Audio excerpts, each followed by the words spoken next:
I make all my songs live on Twitch. You can check that out in the link down below. Hello, welcome. Thank you so much for joining. Sorry I'm a little late. Been very busy today as usual, but even more so than usual to be honest with you.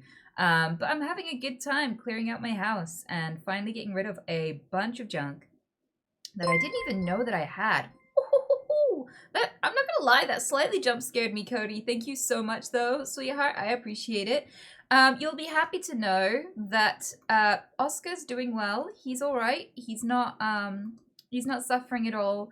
Like whatever it was, it passed. It was probably like a minor headache or something.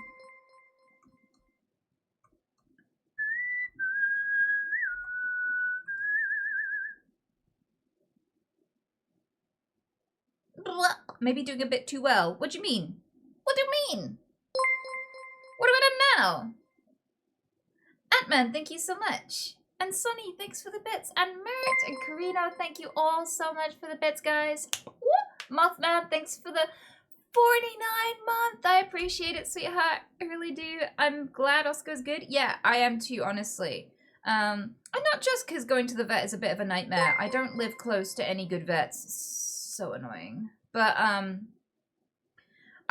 really grateful to not have to rush him off and traumatize him, because I still feel like everyone else, he likes other people more than me because I take care of him and I'm so fucking sick of it. And just when I start to like build a rapport and start to like earn his favor, he gets sick again and I have to take him somewhere. And he's like, I don't know what you just did, but we're not cool anymore. And I'm like, ah ha ha! Rainmaker, thank you so, oh my god, was that 50? Thank you! I appreciate it. I don't know what I did to deserve it, honestly, but thank you.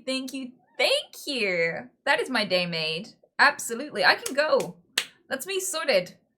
I've earned my bread for the day. I can afford the treats for the bunnies. I can go home. I can clock out now. Blink. I'll tell you what.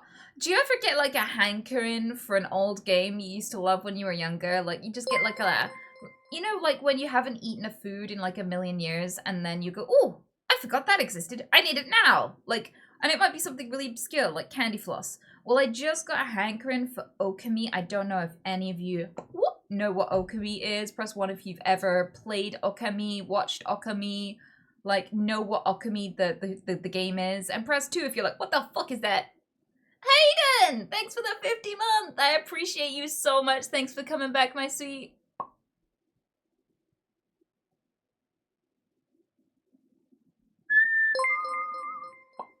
Steve, thank you so much.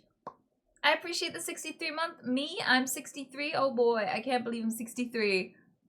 We believe him, don't we, chat? Okami was such a pretty game. I will say, with a caveat, I agree, kind of. You see, back when it was new, it was a gorgeous game. It was like, oh my god, the graphics, the beauty, the style, my god. And I was like, I remember it as a fucking stunning game. But I went and looked at it again, and I'm like, oh.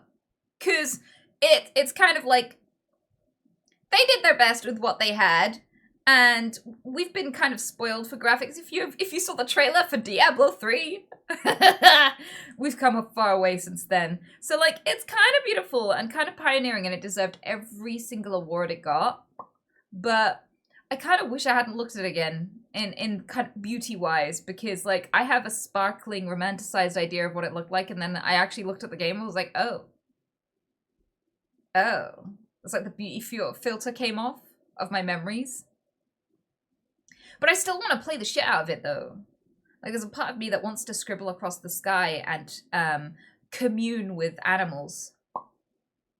Blah.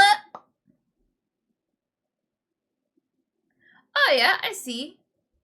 Apparently my green screen needs a little bit of a flicking. Don't mind me just flicking the flap of this. Right, what is going on? What's wrong with it? I don't know that I can actually fix it. Oh wait, I'm on the other side, that's right. But like, what do I even do? Look at me, like, cut in half. Shing! I love that. Um, what do you even do about it? To be quite honest with you, what do? What do you even?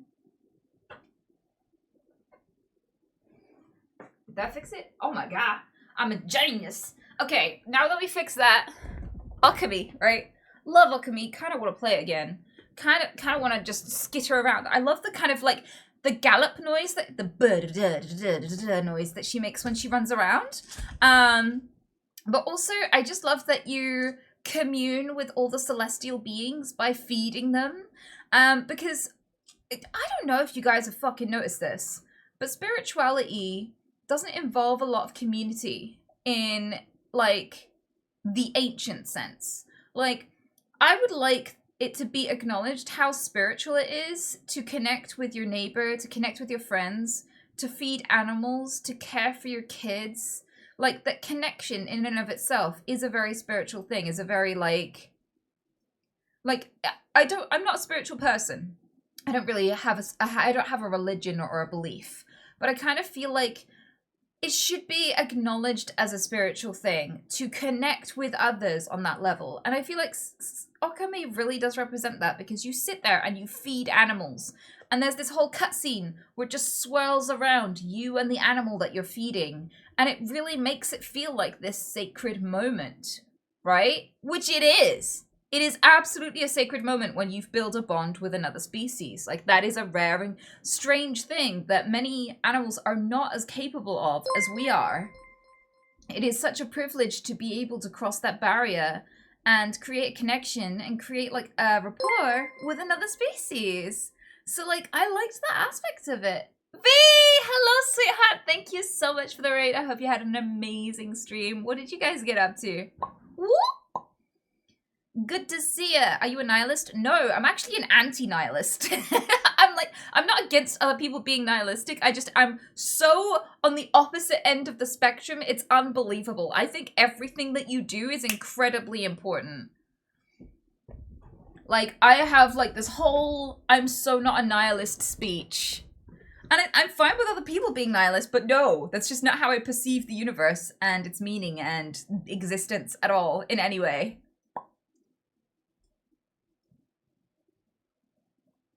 Blink. Wondrous day to you. Fuck off. Didn't even get through the entire fucking sentence. That was beautiful. Telltale, thank you. You too, I guess. Later, Gator. Thanks for the biddies. Appreciate it. I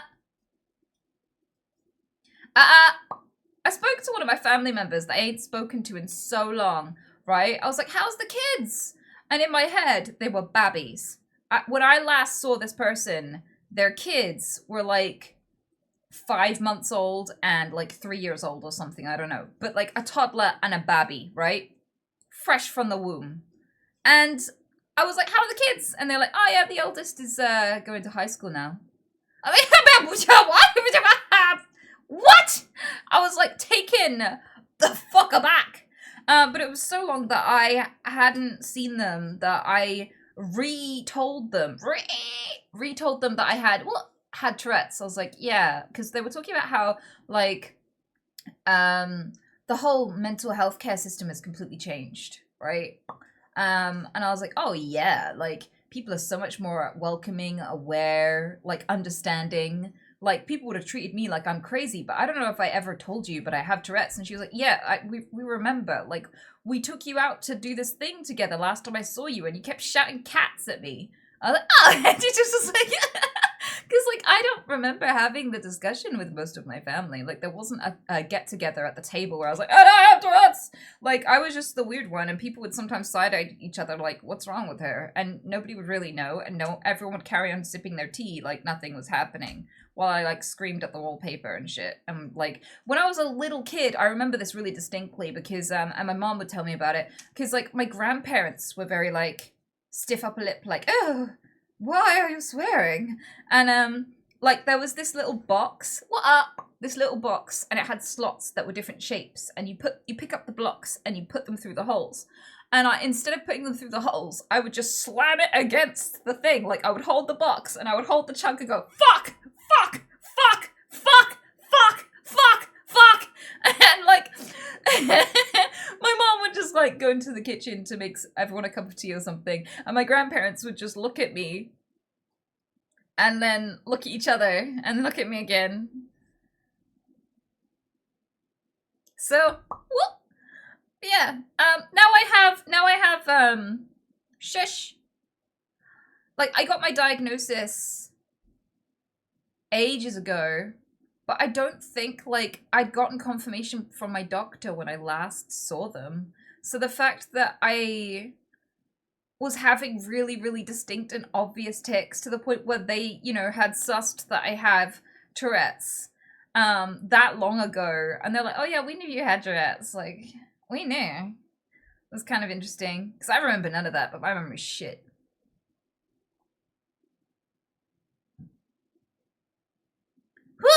What do you have a plan for if you get pulled over driving? Yeah, just not drive, forehead. There is actually a video on my YouTube channel where I did try to drive. I have too many Tourette. That's not how you say it, but it's fun to say it that way. I have too many Tourette for driving. Yeah, like driving for me would be like basically yeah,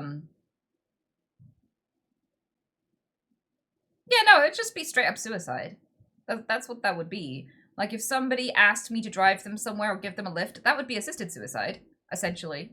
So, like, no, I don't do the driving. I do not do the driving, and this means I'm heavily reliant on taxi drivers, and many taxi drivers recognize me, look forward to picking me up, and laugh at everything I say. One time I said, can I sit on your foot?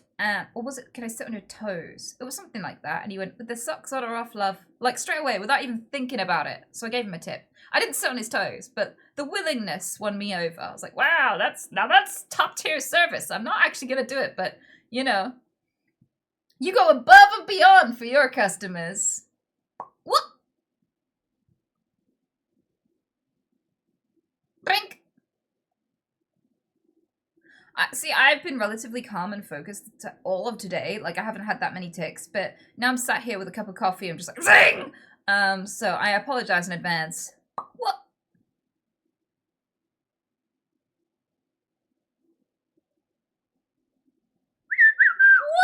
Wow, typed recently twice. Oh, I do that all the time. Like, for some reason, there's a specific word, and if I have to write a lengthy email to someone, but I'll say it like 26 times in the same sentence. I'm like, why am I saying thoroughly like 8 times in 2 sentences? Where did that come from? Can my brain, we have other words we know. Can we put those there instead? And they're like, no, say thoroughly again. I'm like, fuck! Do you ever get that? Yeah, I get that sometimes.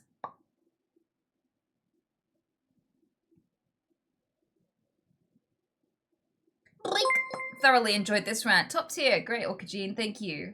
Blah. Sushi TV, hello, sweetheart. Damn, where did the time go? Yeah, thank you so much for hopping in. Damn it. I was so excited to say something. I was so in the flow and it's gone. You ever, like, are like, oh, fuck. And, like, all of the inside of your brain just went, nope, just ejected. And you're just like, have a nice day. Yeah. It happens to me too often these days. Maybe it's on early onset dementia. You never know. Also, I had to saw something into tiny little pieces. Tiny, teeny little pieces. It was a desk that went moldy, because wood does that. So I had actually salvaged the wood. It was a huge ordeal, because the wood was as wide as my entire living room. Very, very long wood, right? But it was being disposed of, and I salvaged it with a friend.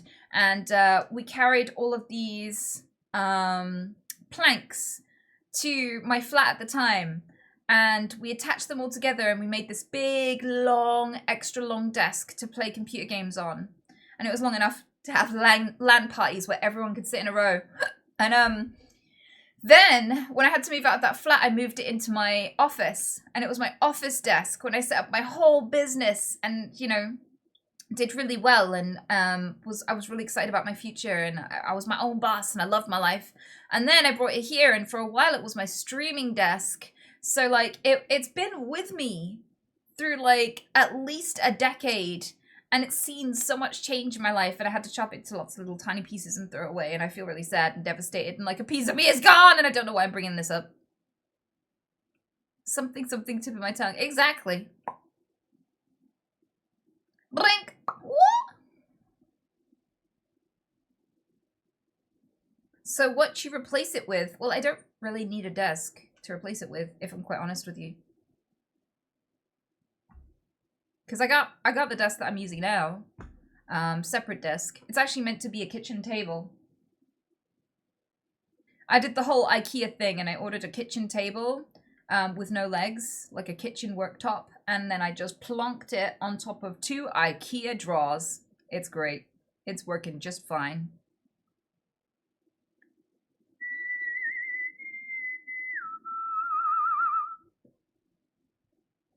Blink.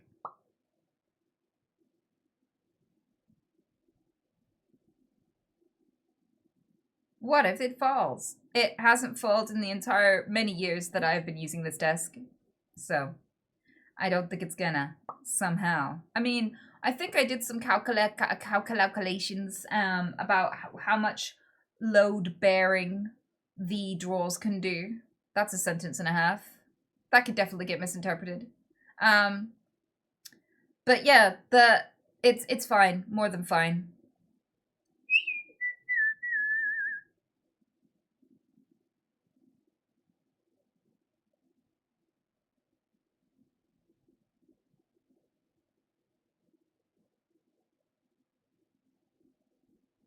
We trust your engineering prowess. Thank you. That's dumb of you, but you know, life wouldn't be fun without taking risks.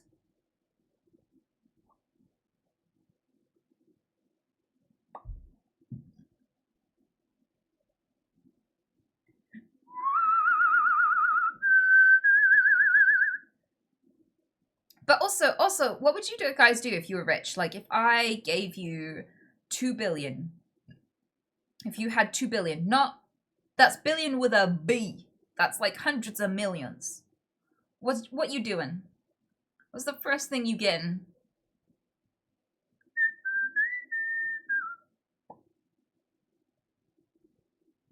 Drink. Ending world hunger. That's a good one. Holy shit. Shut up! 1 billion in mutual funds. Building a shelter for the homeless. Increasing the wages. Donate. Buy penthouses in all the major cities in the world. See, I was wondering how long it would take someone to say property. People like houses. People are like, I'm not buying a house.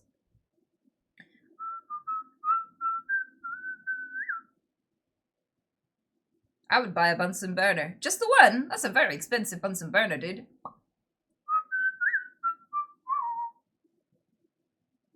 I would share with people with Crohn's disease or autism. Nice.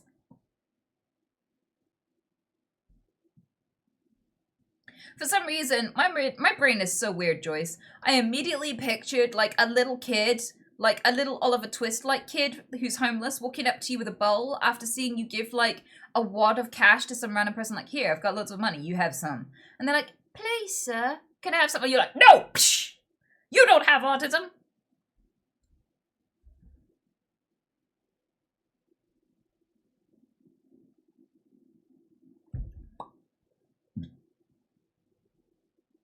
Yeah, I'd give a lot away. I'd not know what to do with all that money. I hope that's exactly what happens. No, Juice! No, like, it's okay to not want kids, but it's not okay to hate them that much.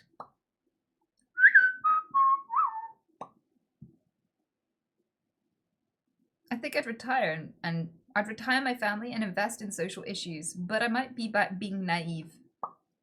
I would crash the economy in some developing nation.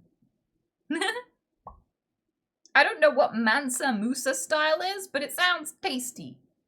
Like, it sounds like a food. I don't know why, but it sounds like a kind of stir-fry sauce. Mansa Musa? I don't know. What's a Mansa Musa?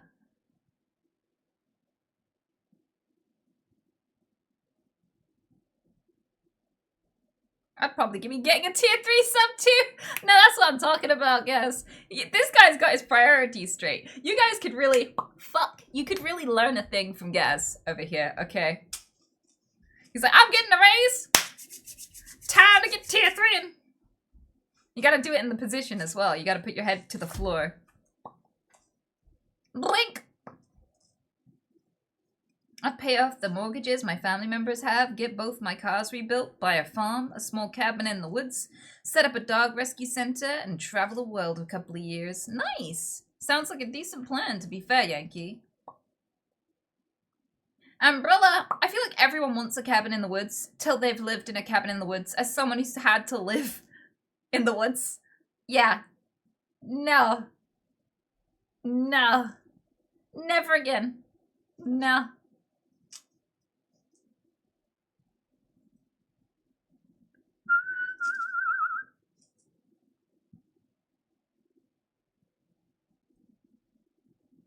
Pooping in the bushes ain't all it's cracked up to be. Yep. Yeah, but a billionaire's cabin in the woods is gonna be a little different, I suspect. True.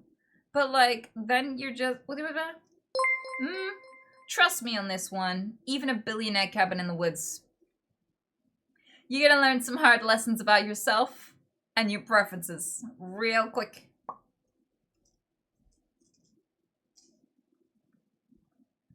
You poop next to the bushes, people. What? I think I've been doing it wrong then. I would invest in shares of Raytheon, Lockheed, and other weapon manufacturers and double my money with the upcoming World War. And then during the war, I would pivot to farmland and cobalt mines. You sound diabolical, my dude. But yeah, it sounds like legitimately, if any of one of us is getting rich, it's that guy. Definitely him. That one over there.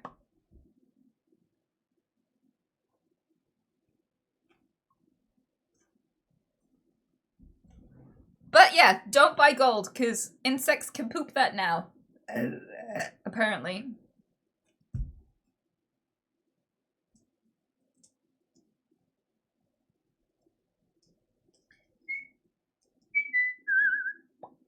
Oh, and codes! Thank you so much.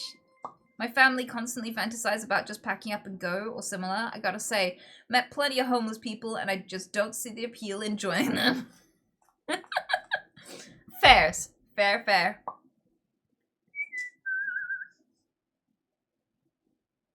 I'd pay off my house and my car and then build an arcade. This is why we should build toilets for insects and collect their waste. Nod. I don't know, that sounds like a really challenging job, because I don't know if you've seen insect poop, but that shit is tiny. Like, literally. You'd need tweezers and a magnifying glass. That said, though, my giant stick insects do exactly the same kind of poops as my giant hissing cockroaches. So, like, they do these neat little parcels. They look like mini guinea pig poos. They're like a perfect little oblong. They're like a little brown Tic Tac, but slightly smaller. Really distinct.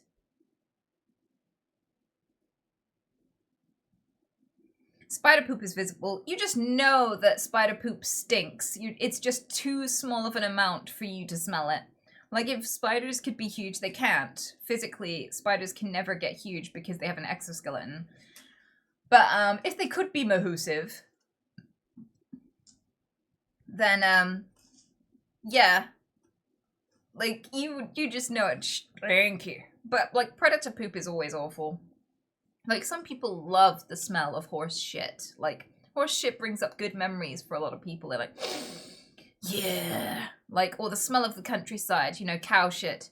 Like, I've got to admit, even rabbit shit ain't that bad. Like, it's really not bad at all. Like, you find a little Nesquik somewhere and you're like, oh, and you just put it in the bin. But like, when it comes to dog shit or cat shit or any kind of predator shit, you're just like, like, if you find it or if you step in it, it's like the end of the world. It's like, that's your day ruined forever. But like, with like, predator poops and omnivore poops are fucking disgusting. Like, awful. Yeah, cat poop is like top tier awful. Also, cats do the worst pees. Have you ever noticed that? Nothing smells like cat's piss. Cat's piss is like the most shrill of smells. So sharp, eye-wateringly oniony sharp in just the most musky, awful way.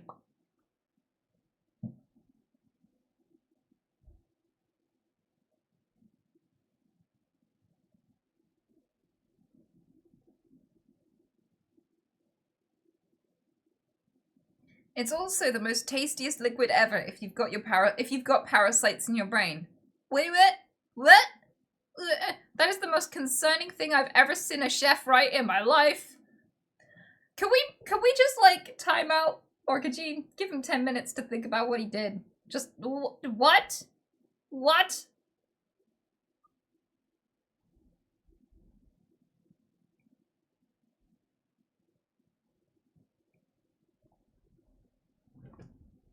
He's even given consent, mods. That's consent. Mods! Do the thing!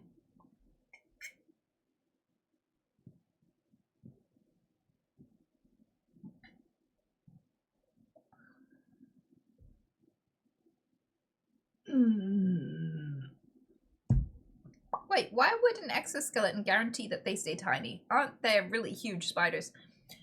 Okay, Lady Ray, I know that you are also short, so, but even by our standards, like, the spiders cannot get huge, okay? There's no such thing as a huge spider, okay? Because to me, spiders are just little raisins on legs. And then you get up to tarantulas, and they are like little cherries on legs. It's not a big deal, right? When I say an exoskeleton guarantees that you will never get big, I mean like you're never gonna find a spider large enough to ride like a mount. You're never gonna find a horse-sized fucking spider. You're never gonna find a skyscraper-sized spider. You're never gonna find like, yeah, like they're never gonna get that big. They're never gonna get as big as a house or even as big as a human, to be quite honest with you. They're not even gonna get as big as a dog. Like, and dogs are pretty small. Like, when people say huge spider, and the way people react when they're like, don't go in there! And you're like, why? And they're like, it's a spider. And then you go in there and there's just like a little tiny full stop in the corner with legs. It looks like someone put ink on a spitball and just went onto the wall. Just tiny little splat over there. Just going, hey, you got any flies? And you're like, that? You're acting like that is the fucking Slender Man? Are you fucking kidding me? And they're like, it's huge! And it's like, their teeth are too small and pathetic to even pierce your skin. Look, little guys just endlessly, like, I'm being in a treadmill. I'm a human treadmill right now. Little guy's harmless, and they're like, but like, no, they're never gonna get huge because exoskeletons. So like, lots of insects breathe through their skin, but also their exoskeleton is like, when you have your skeleton on the outside and it's like a thick layer that you shed sometimes, and you have to like birth out of it and be all soft temporarily, and then you harden again, and then you live inside your skeleton. Like, we are skeletons wearing a meat suit, right? But they are like meats. They are meat wearing a skeleton suit. And the thing is, that is too thin and too weak ass to support and actually hold itself. The larger you go, after a certain size, an exoskeleton would collapse in on itself. It can never be both soft enough to move and hard enough to support all your organs and hold you all together. So there's like a size limit to exoskeleton-iness.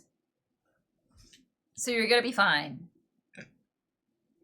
I think like one of the largest insects was like centipedes. Lots of people don't realize a bunch of shit about centipedes. Like they are predators. They like to eat spiders. And they used to be like crocodile-sized ones. They used to be like beastly beast ones that used to be all like terrifying and shit. Could bite you in half. But luckily not so much now. Also, there are venomous ones. Didn't know that either.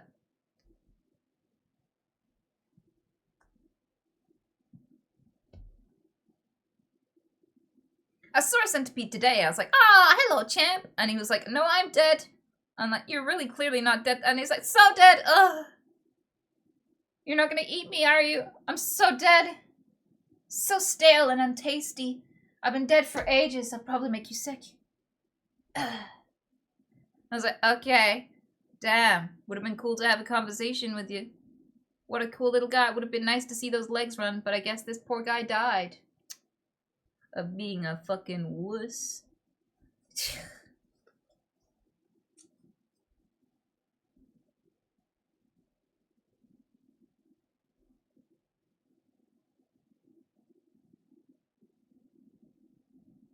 I didn't even know you had centipedes there. Yeah, we got centipedes and millipedes. We got all the peds. Really all the peds. Don't ask about the ones on the BBC.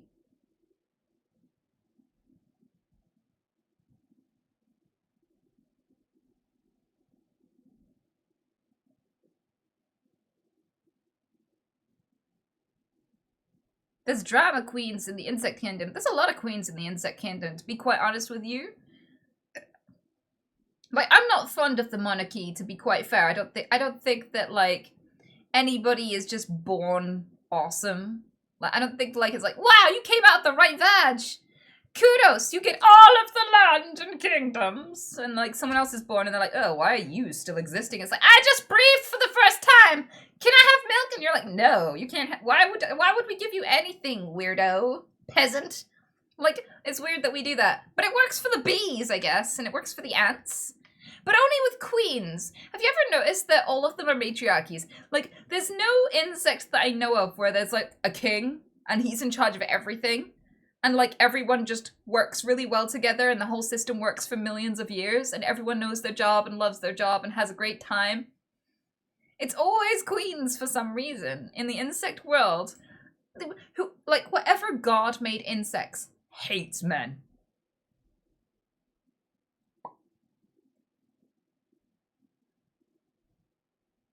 Very true. Yeah, because, like, all of the males, some male insects aren't even born with a mouth because they're not expected to eat. They're expected to mate and die. Like, the females get to have whole lives. The males are just a sperm package and sometimes a sperm/food package on legs. Like Uber Eats with, like, a happy ending. Or, like, a masseuse with a meal at the end? I don't know. One of the two.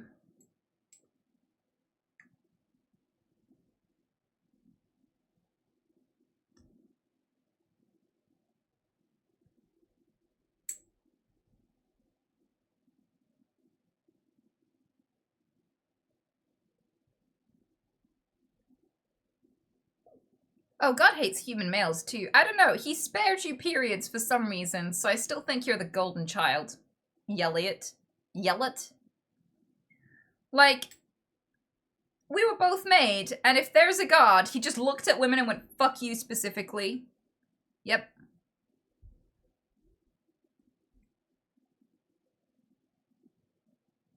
Like, if none of your organs have suddenly ripped themselves apart and thrown themselves out of your body spontaneously every single month and made you sick and bleed for an entire week, but not to death, just enough to suffer.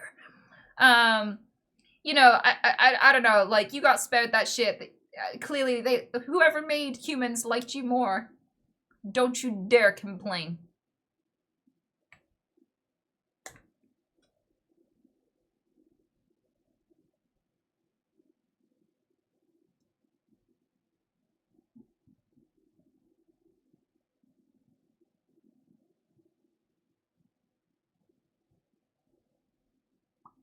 He did make women hotter than men.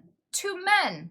That's not to everyone. Like, men are not just, like, the default being, and everything else is just a freak. Like, there's a reason, like, a heterosexual woman would disagree, a gay man would disagree. Like, that's not universally true. That's just how you feel about it.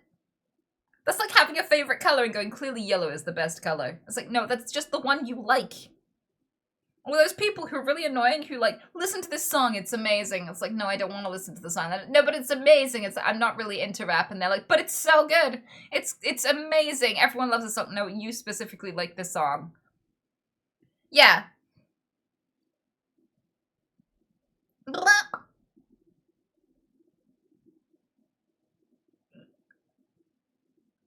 Women, too. Women undeniably point out that women are stunning, all men's insecurities aside. Because when we tell you guys that you're beautiful, you try to fuck us. Like, I try to compliment men, but then they just get obsessed with me and are like, I've never had a compliment before. Are we married now? I'm like, no, I just thought your shoes were cool and that you have really nice eyelashes. And they're like, you're down to fuck, right? That means you're down to fuck? And I'm like, oh, I'm never doing this again. Fuck this shit. Like, I would compliment men all the time. If men knew how to take it. If they didn't just, like, chase me with their knob every time. It's not that, like, men can't be beautiful, stunning creatures, bedazzling creatures. It's that it's much harder to compliment them. Like, men, when they compliment men, they're like, they have to be like, no homo. Because they're terrified that men will think that they're being... Even men have to do this. Even men have to be like, I'm not trying to fuck you, but you've got really strong thighs. Can I get your gym routine? Like, I swear I'm not trying to put my dick in any of your holes. I just think you have very pretty blue eyes, okay? Like, so don't even start to deny it. That's the reason men don't get compliments. It's not because they're not beautiful, gorgeous, you know, absolutely stunning, like ray of sunshine in the room. Like they walk into the room, oh, like, because there are men out there like that. I've known them and been like, holy shit, how does a creature exist and be so beautiful at the same time? It like simultaneously graces and hurts my eyes to look upon thee, you know? Like, look at every fucking marble statue. Look at Michelangelo's David. Dear God, what a specimen. Holy fuck, right? There are beautiful, beautiful men out there. We just can't compliment them because men they just think, oh, I smash now? Or stop trying to smash me! Ah! Like if it's a man and it's a heterosexual dude, they're like, oh my God, are you gay? And like if it's a straight woman, they're like, right, you're my wife now. So like there's just no way to safely compliment them. More men would know what absolute angels they were if we could just say like, sometimes you find something pretty, but you don't want it inside you at the same time. Like that's something that can happen at the same time, and all the men need to know so we can tell them how beautiful they look safely.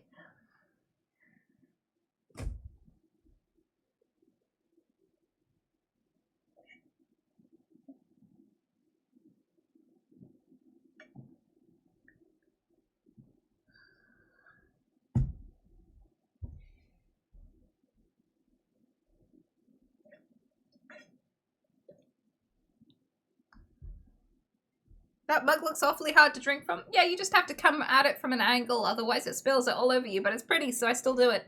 That was a good one.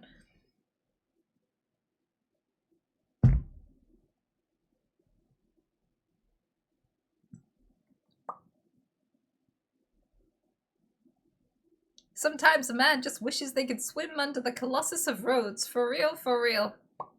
Like, I am a troll, so, like, if I made Colossus of Rhodes, like, I would literally... You know how in castles they have that thing at the gate where if they don't like the person knocking on the door, they can just tip tar on them? Like, burning hot tar?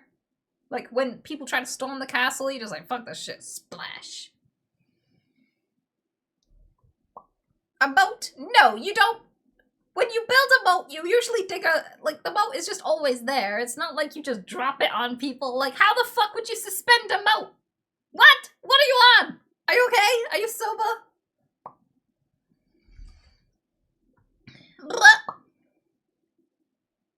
But yeah, like, you know where I'm going with this, with the Rhodes guy, right? You could store anything in that package, and just whenever someone was trying to come into your harbor, and you didn't want him there. You know? I don't know why I'm like this. I don't know why I'm suddenly so energized and like, zing! I guess that was a really strong coffee. I think that might be my first coffee of the day, which is kind of bad because this is the last vestiges of my day. I've met a lot of bugs today, though. And also, I was sorting through my boxes, and I found, like, some old stuff that I'd been saving for collages, which is pretty cool. And I found some old tickets and stuff, like some really old tickets from like the trains generations ago and shit, which is cool. I also found loads of dead bugs, because I love dead bugs. I think they're glorious, beautiful. I had like dead butterflies, dead moths, all sorts of beautiful, beautiful little insects, and they were perfectly preserved in these little, like, quite often with my like makeup, once it's run out, I start using these to collect like lots of dead bugs in them. And I was looking at them and I was like, I'm just stopping them from rotting. I'm just stopping them from ever being anything else ever again, and that's kind of sad. So I started tipping them all out into my animal graves so that they could rot and become a part of everything again. And I was like, yeah, there's no need to possess these beautiful things. Like, it's much more awesome to watch them become something again and live again. And I think that's cool, right? Where was I going with this?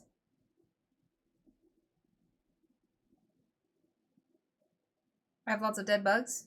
Was that the end of the story? I feel like it wasn't. I feel like this was all leading up somewhere and I've lost it. Cool story, I know.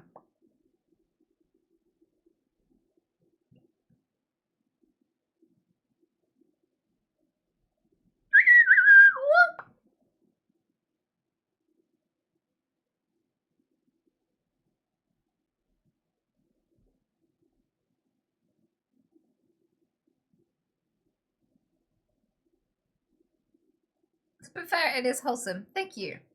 Dead bugs are beautiful? Yeah, I think so. Like, have you ever seen a bug up close?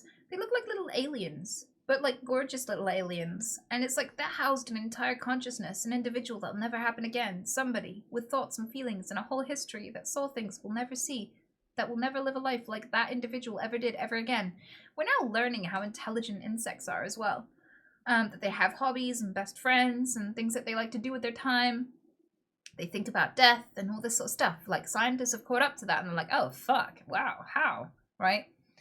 And, like, with all of that in mind, I don't know, just seeing that in these beautiful packages, like, they don't have to be a butterfly. Like, weevils are pretty cool. These animals are just really, really beautiful. I love bugs. And when they're dead, you get to look at them more because they're still.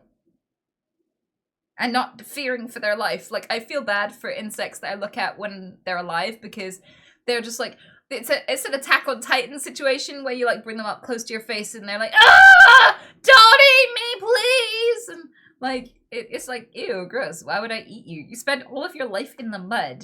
Like, I don't know what, like, clay is not seasoning to me. That would be disgusting, dude. I just thought your colors and stripes were pretty cool, but, you know.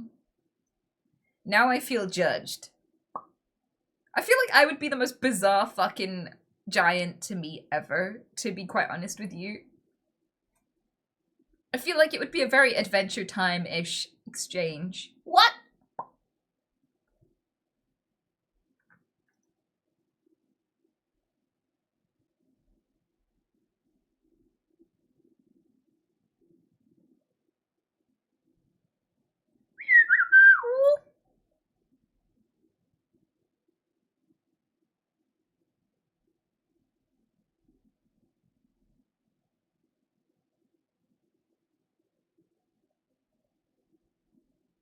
Then you give them that big dopey Attack on Titan smile, and the bug just assumes it's done for. Yeah! Like, oh my god, it must be the most horrifying experience ever. Like, every day I find new reasons to be grateful that I'm not an insect, even though I think they're beautiful and cool, and it'd be great to be able to fly and stuff, right? There are lots of cool things about being an insect. Like, insects, aren't dragonflies like the insect with the highest, like, they're the animal on this planet with the highest kill count? Like, they are the most successful hunters on the planet is dragonflies. And, like, spiders are incredibly intelligent. Jumping spiders in particular are immensely smart, smarter than some mammals.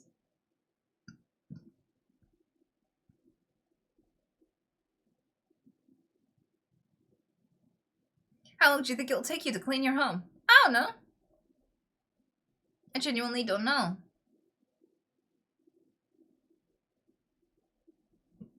I'm just gonna go with till it's done. But, like, I am ascertaining that, yes, the mold really does fuck me up. It makes me very, very itchy. Umbrella, what?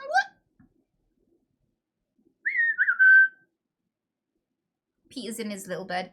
Yeah, he's loafing in his little mini bed. I should position that so you can see it better, because he's really cute when he's on his bed. And he does, like, a proper flop on it and he sleeps.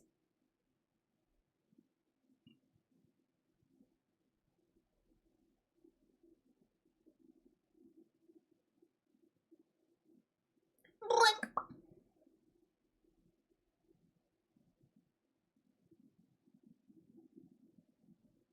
Thoughts on the existence of free will? I do think that free will exists. And if it doesn't, does it really matter? Because it's gonna feel like you have free will whether you do or you don't. But like, I know that there are loads of influencing factors, but you still have a choice. And the more you learn about those influencing factors, the less of a hold they have over you. And just because some aspects of your behavior become involuntary at times doesn't mean that the entirety of your identity is therefore involuntary.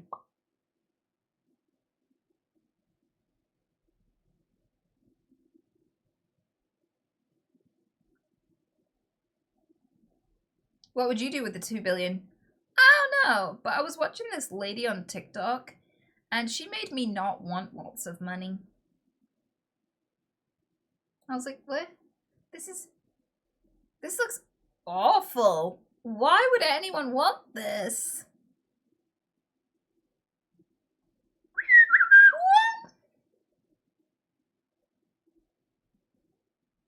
Oh damn, what was that? Curious? Well, I can show you the videos if you like. But like, I went on her profile, I was like, I'd never want that much money, fucking no. Yeah? Maybe it'll make you all feel better about being so poor. Blah. Thanks, Skyfun. I appreciate it.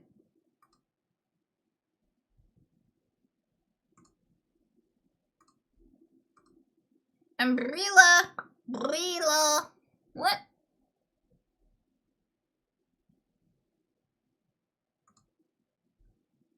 Sucks to have a Lamborghini. First, let's talk about the lifting system. Can they make the lifting system a little better, knowing that woman can't drive? I literally scrape my car every time I get out and back. I've replaced the bumper 10 times already because I can't leave the house without scraping. Now, this part shows that Lamborghini is really misogynist. How do they expect someone wearing 5-inch high heels to get out of the car? Once I'm in, I can't get out without hitting my head. And there's no way a girl wearing a skirt can get out without flashing everyone. I bought this car to look elegant getting out, but now I have to wear pants every time I drive. And to get in, I must hit my head. Seriously, if I drive it for an hour, my head and back hurt for 48 hours. Now let's talk about the seats. This logo itself costs at least $5,000. So the car seat and the logo is the same color. How the fuck you know that I'm sitting in a Lamborghini when I do selfie? The top is actually the most ridiculous part. I don't even want to bring up the fact that you have to take off the top manually to be in a convertible.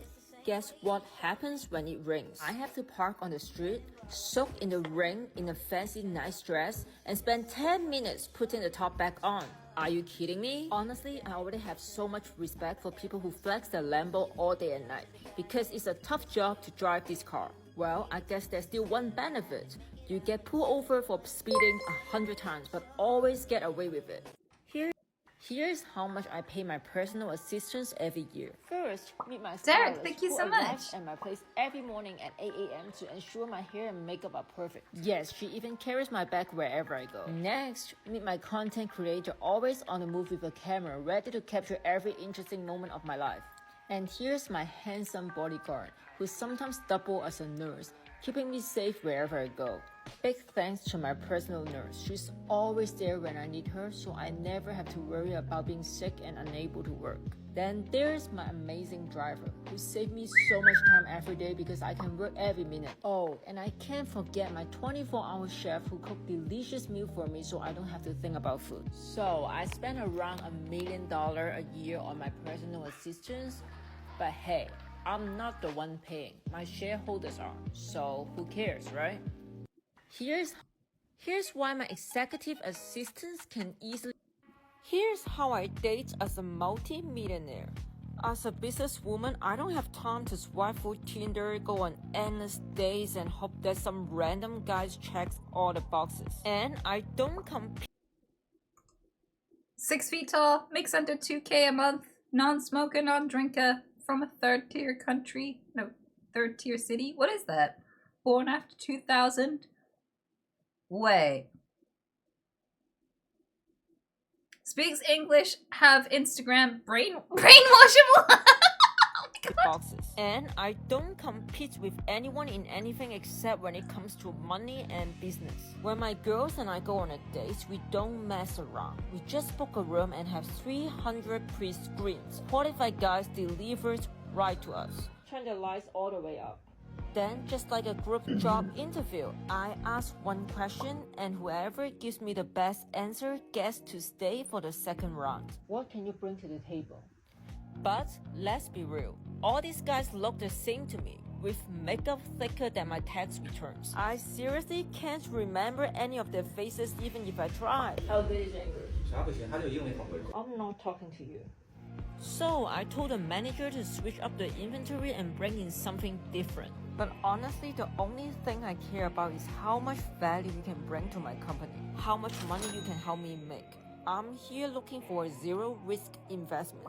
At the end, my assistant narrows it down to 3 guys, checks their credentials in the government system, and verifies their birth certificate and IDs to make sure they didn't lie about their city, education, and age. So, do you guys like a dating experience like this?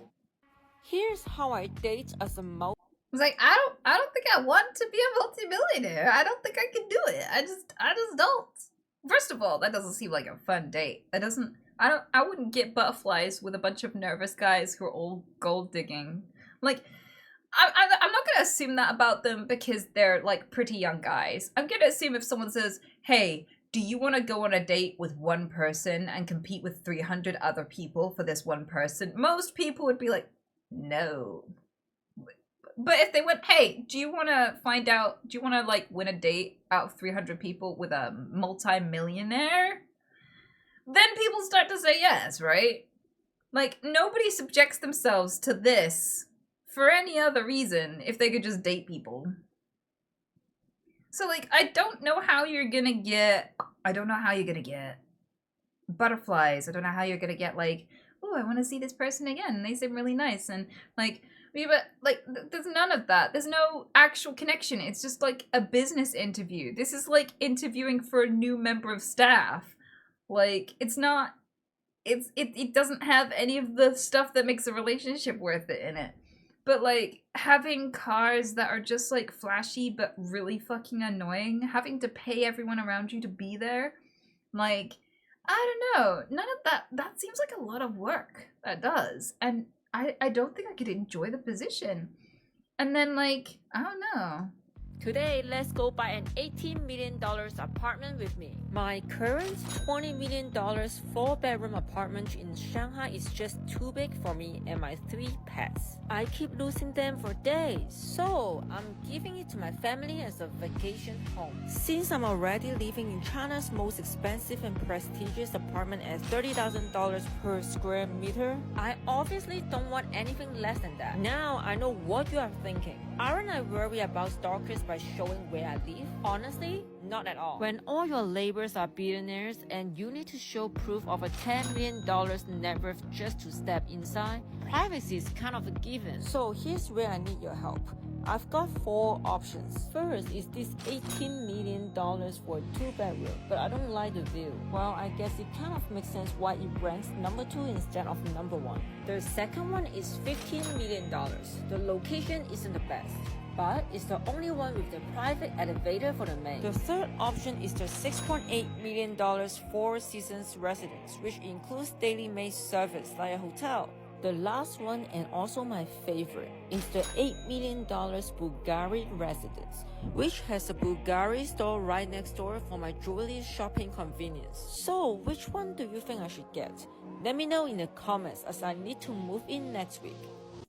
Today, let's go buy an $18 million apartment with me. My current $20 million GTA Online IRL? I don't know. Like, none of that made it, like, none of those things made me want to have money. Like, if somebody was trying to be like, hey, you want to be a multi-millionaire? You could do all this. I'd be like, what else? What else could I do? Is there anything else to being a millionaire? Like, it wouldn't sell it to me. I don't know why.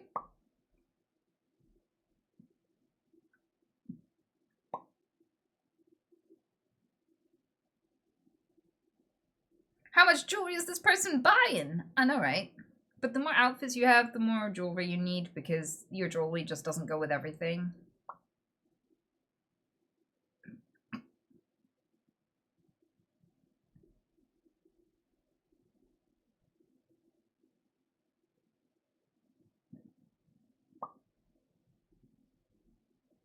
That money has money but no logic or morals. I don't know. I don't know if Craig, would you say the same if it was a business dude doing all of this? Because I feel like everyone aspires to be businessmen, and that is exactly the kind of shit I would see like a man doing.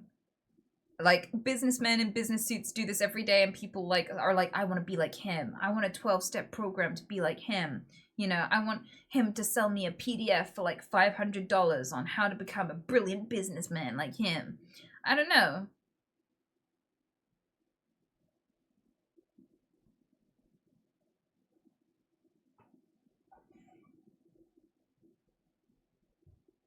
That lifestyle is a one-way road, very difficult to downgrade from. I don't know. Like, I feel like I've eaten at top tier restaurants and the lowest tier of restaurant and everything in between, and I've bounced up and down between them. Like, and for me, like, it's very, very easy to switch between them all and not give two fucks. Like, food is food. I think it's possible for some people to not really care. And as well, a lot of really rich people specifically pay to go camping and stuff and have like hard experiences. Like some people, like a lot of students who are raised in the lap of luxury their whole life and were never even able to scrape a knee, they were so sheltered, will deliberately go and take a gap year, often some like really third world part of the world, just to experience like emotion porn of like, oh, I had to sleep on a bed with only one mattress and like it was so rough and I could barely sleep, and then we had to trawl through the desert and I had to live in a tent for 2 days and it was very adventurous and I was very brave. Like, you know, people, I feel like when people get rich, it doesn't necessarily stop them from being able to downgrade. Like, if anything, it makes downgrading exciting because it's safe. You can go back to your mansion anytime. So it's not scary to, you know, have to live out the back of your car for a while and stuff. Like, they'll do it for fun.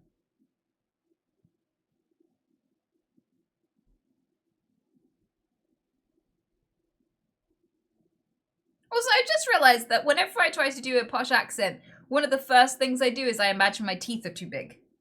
I go, yes. Yeah, my gap, yeah. Haha. Like, why is that the immediate reaction?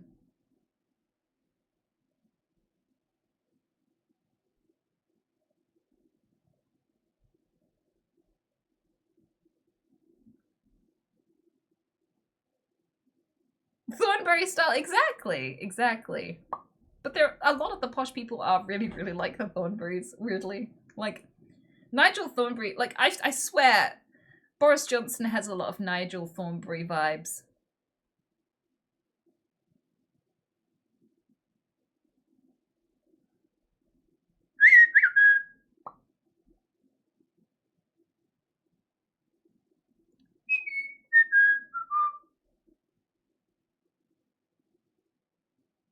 No idea, must be the television you watched growing up. No. Like, actual posh people. Believe it or not, I've made contact. I have made contact with the upper crust. They are a species I'm quite familiar with, right? So like, and there are, unjokingly, like the ones that sound like a horse with a cold.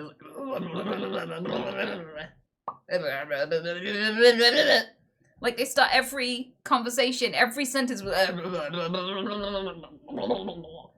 know why. Like they're just sat on jelly all the time. Like there's a vibration setting on their cheeks and they can't switch it off. It just gets activated out of any time. Like it's really volatile. Like you ask them the price of a loaf of bread and they're like.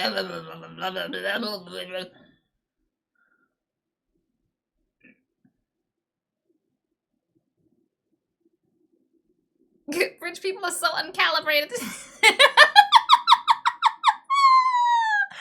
such a good way to put it. But it will fuck you up. Like, being rich in the UK is very likely to fuck you up. If you were raised rich in the UK, there are lots of hazards. Lots and lots of hazards. Also, like, one of the many things that stops all people from being addicted to cocaine is its sheer expensiveness, which is not a barrier rich people have, unfortunately for them. It's like, yeah. Like, making a really addictive substances worth pennies is always gonna work out terribly for a demographic. But on top of that, like, as all of the addictions aside, like, if you are raised, so when you're a child, when you're a little babby, they've done these like experiments. I don't know if you've ever seen these experiments, but they're fascinating, right? Where they'll get babies and they'll put them in a room with their mom playing with toys in just a playroom with their mom. And the ones whose parents broke up, if she gets up, if she points and distracts the baby and goes, "Look!" and the baby goes, "Oh!" and then she quietly stands up and just walks out of the room instantaneously, the baby will look back, see their mom gone, and just be like, "Ah," and carry on playing with their toy trains and stuff, and just be like, "La la la la la." And the ones whose parents are still together, she goes, "Look," and the baby looks, and then they look back and their mom is gone. They're like, "Ah!" Like they're just like, "Ah!" Like immediately, just the world has ended. Where is my mother? Right? Yeah, exactly. And the reason why the first baby with the parents who broke up, they've been neurologically changed to never expect people to be ever present or reliable ever again. They're just like, "Oh, you disappeared? Huh. Wonder if she's dead." Anyway, choo-choo. Because, like, people waltz in and out their life at the drop of a hat. They've already gone through the when their parents broke up and one of them was missing all the time. You know? So you've been changed, right? And it changes you and your likelihood of doing well as an adult, academically and all sorts. Like, it has a knock-on effect. It changes your outcomes. It, like, predisposes you to shit, right? And for a lot of rich babies, they quite often grow up with like their mom being swapped out for a newer, hotter model. Like, oh, there's a new 20-year-old mom now every like 5 years. Or like they're not actually being raised by the parents, they're being intermittently raised by different nannies who get fired for ridiculous reasons. So like your mom was like the first nanny you imprinted on, and you're like, "Oh, this is my mother now. This is the one that feeds me, loves me, bobs me up and down when I've had a nightmare." And then they just get fired, or you know, your parents move to a cooler country, and then they get a new one and a new one and a new one and a new one. So like there is a lot of like inherent risk factors in rich people where like it's really easy to fuck up a rich kid, and then like they have no scale. Their misery is scaled, but it's uncalibrated, just like you say. That's why I loved that you said rich people are so uncalibrated, because like they haven't, for them, like, it's like, "Oh, mommy didn't buy me the right color car for my 60th birthday. How could she do this to me? I'm gonna be the laughing stock of the town." And they're like crying that they got a gift of a car. Yeah, wah. You know, the level of sensitivity, the level of like, they feel like devastation, the upper level of devastation over really trivial things. So comfortable that this is what horrifies them. And that, so it makes minor inconvenience absolute agony, and people ridicule them for it and don't empathize with them. But I feel like there is some empathy to be had there, personally, because, like, imagine being raised in a world so detached from reality that the most minor of things become agonizing because you have no point of reference to draw from. One of the beautiful benefits of having gone through trauma and pain early on in life and having to struggle for the things that you have is that you are able to recognize comfort, safety, and take pleasure in the things that are genuinely good. But if all you've known is the upper excess of goodness, the level of goodness people never dream of having in their entire life, then your misery scales with it, and the most minor inconvenience becomes tragedy, and that level of sensitivity is just going to be absolutely crippling. Absolutely crippling.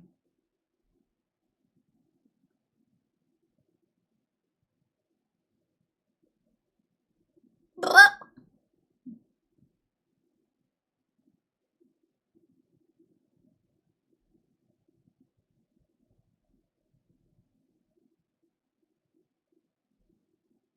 Yeah, there's a difference between rich people who earn it and those who... Oh, it's treats o'clock.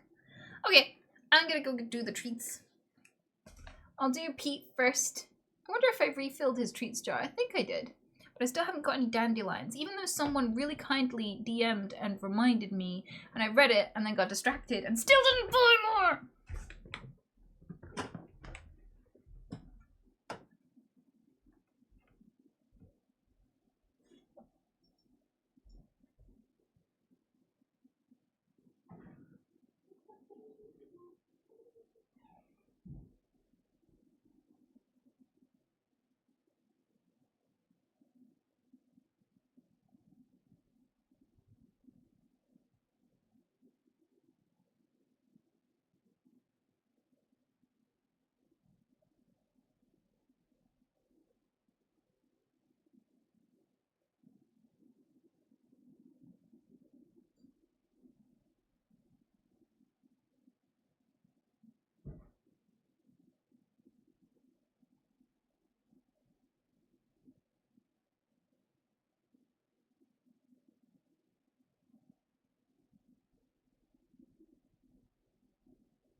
Is that a bad view of him? Oh, fuck. No! I'm so sad. That was such a good view of him. I was so careful to get such a good view. And you didn't see it because of my fucking chair. I'm so sad. I'm so fucking sad. I made him do like his little hind legsy thing.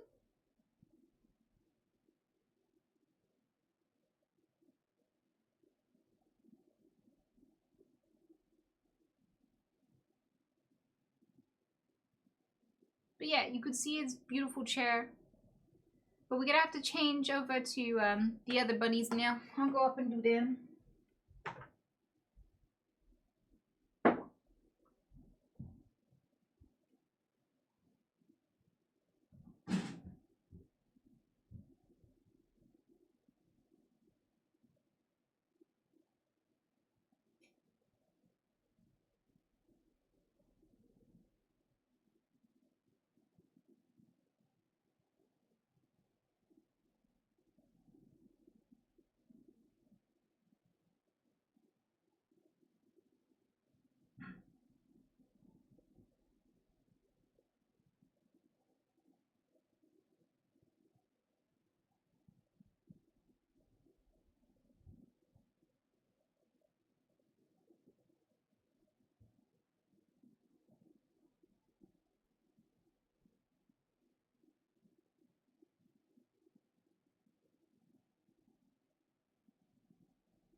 I'm so sad that you didn't get to see Pete jumping up on his hind legs and stuff. I'm so sad.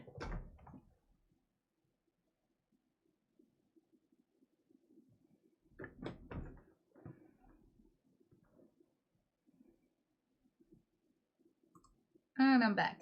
Hello. Oh, look at that ass. Wait. Look at that. So round. Perfect little sphere.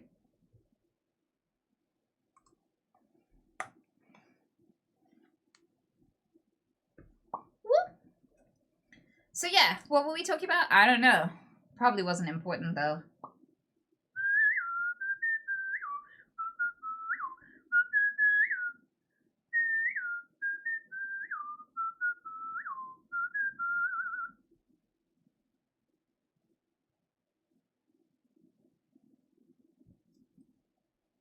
much water do they drink a day? I don't know. I give them special.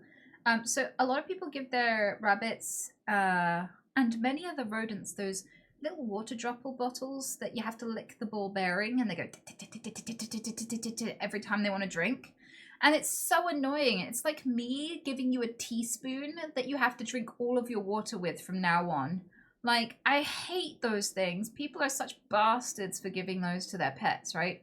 So I give mine like these, I don't know if you can see it. You could probably see it in her enclosure, actually.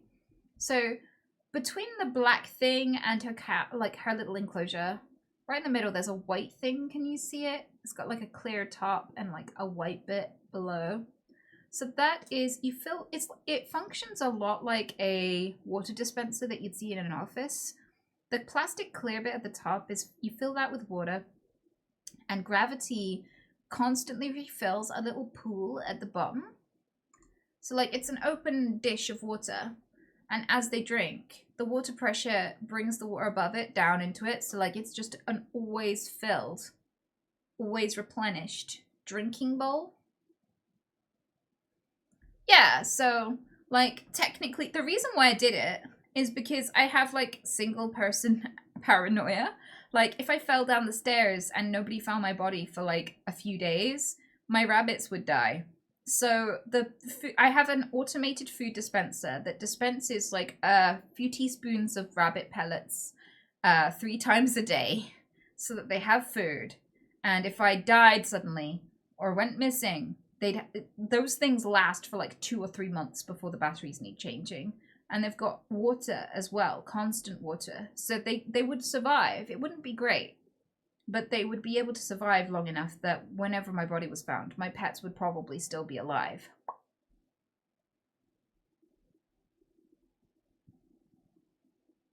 So it was those thoughts that made me buy all of that setup, was just the, if anything happens to me, I want the animals to stand a chance of living. But since I've got so many cockroaches, it's impossible to do that for the cockroaches, because they finish the food. No matter how much food I put in there, they eat it all so fast. Like within 12 hours, it's gone.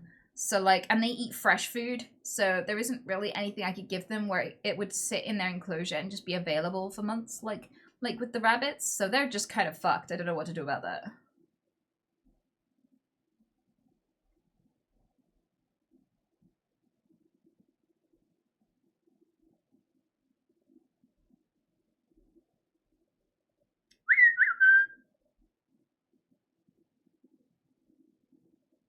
Are those scissors not too close to the rabbit cage? What scissors?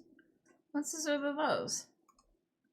Oh. Yeah, what do you think she's gonna reach in there with her like long extendo arms and opposable thumbs and just grab it and like do what? Give herself a haircut? Like, like, but first of all, buddies don't have like they couldn't do anything with the scissors even if they got them. But like, yeah, no, her arms are tiny little stick hands.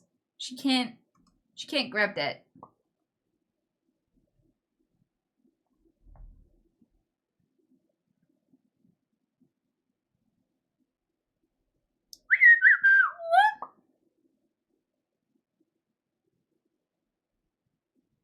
I guess a hay dispenser would be too big and bulky to put in their enclosure. Well, a hay dispenser just would not work in general anyway. Like, that just wouldn't be a thing. Because, like, hay is all windy. It couldn't, like, fall and dispense the way you'd need it to.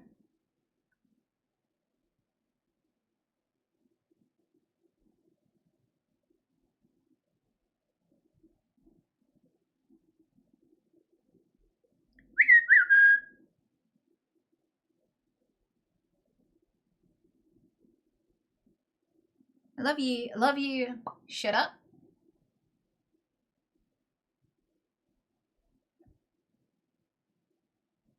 I guess the best solution would be for you to not fall down the stairs so you can feed them. Yeah, but like, what you do is you think of the worst case scenario and you plan for that.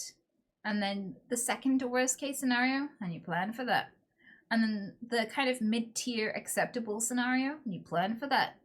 And the good scenario and the best scenario ever.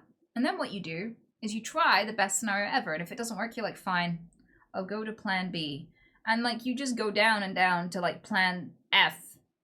And F is if I'm an utter failure and everything goes wrong and I die, then at least the bodies are sorted and my will is written. And like, you know, somebody would notice in a short period of time because XYZ, you know?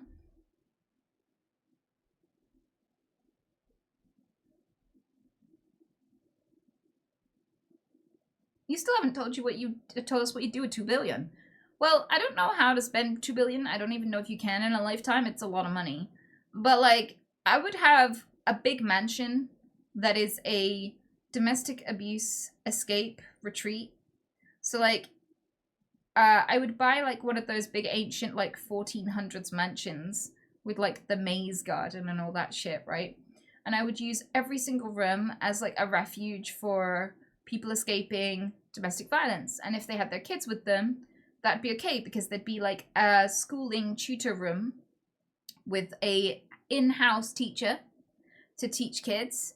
So they'd still be getting that education while the women find out how to get out and like where they're gonna go and build their life and, you know, get everything in order. And I'd teach them, like, whilst they were there and recovering, there'd be an in-house therapist to help both you and your offspring recover and, you know, process what you've just been through. There'd be a place where you could learn self-defense classes so that everyone can feel more secure when they go back into the real world. There'd be like a vegetable garden growing in the back with the orchard and everything, so you could learn how to grow your own food, and we could grow food, and whatever we didn't eat at the refuge, we would donate to a local homeless shelter for people to have nutritious meals. And there would be, because these places always have acres and acres of land, we could have like an animal sanctuary there too, and people who are long stay, who've been there a while, and are trustworthy, can volunteer with the animal shelter side of things too. And also it means that there's space if you have to flee with your pets, which is always a huge issue when you're fleeing domestic violence situations because a lot of these shelters do not take pets. So having a rescue center where, you know, your pet, there's accommodation for your pets if you need it, but also accommodation for pets to just be rescued in general is pretty cool. And also it means that if you leave and, you know, you're set up and you get your new next accommodation in order, you get a new job and you move on, it means that maybe you've got now the resources and the space to actually bring a pet with you. So if you didn't have a pet, maybe when you leave you could rescue someone. And that can be your way of paying it forward. Like, we rescued you, now you rescue this little doggo.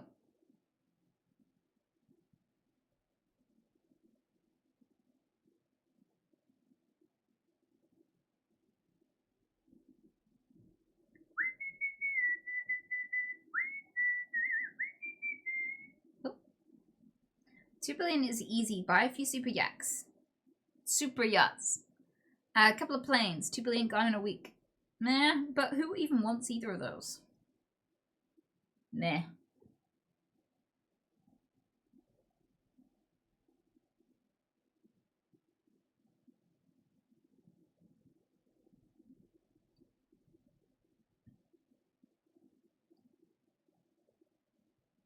But yeah, I would set up that shelter.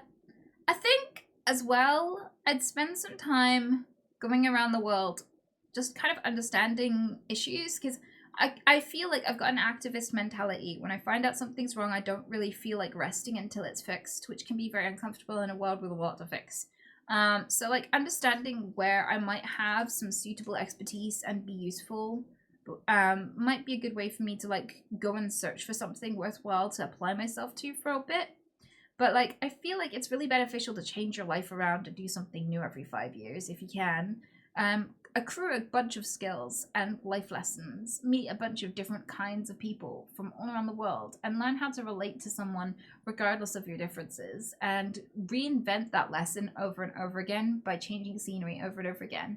Because otherwise it kind of just festers. Like if you spend a lot of time in one place going, I'm very different to these people, but like we're friends anyway, and I don't judge a book by its cover, eventually you just start to relate to those people and think of them as your crowd, and then other people become not your crowd. So you have to keep relearning that lesson usually as a human.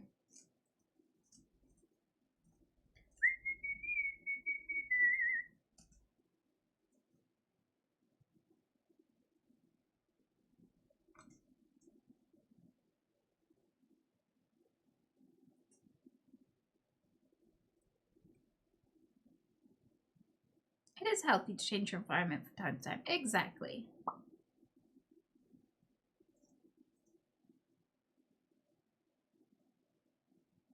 Is the UK as bad due to immigration as they see on the news? No, it's not.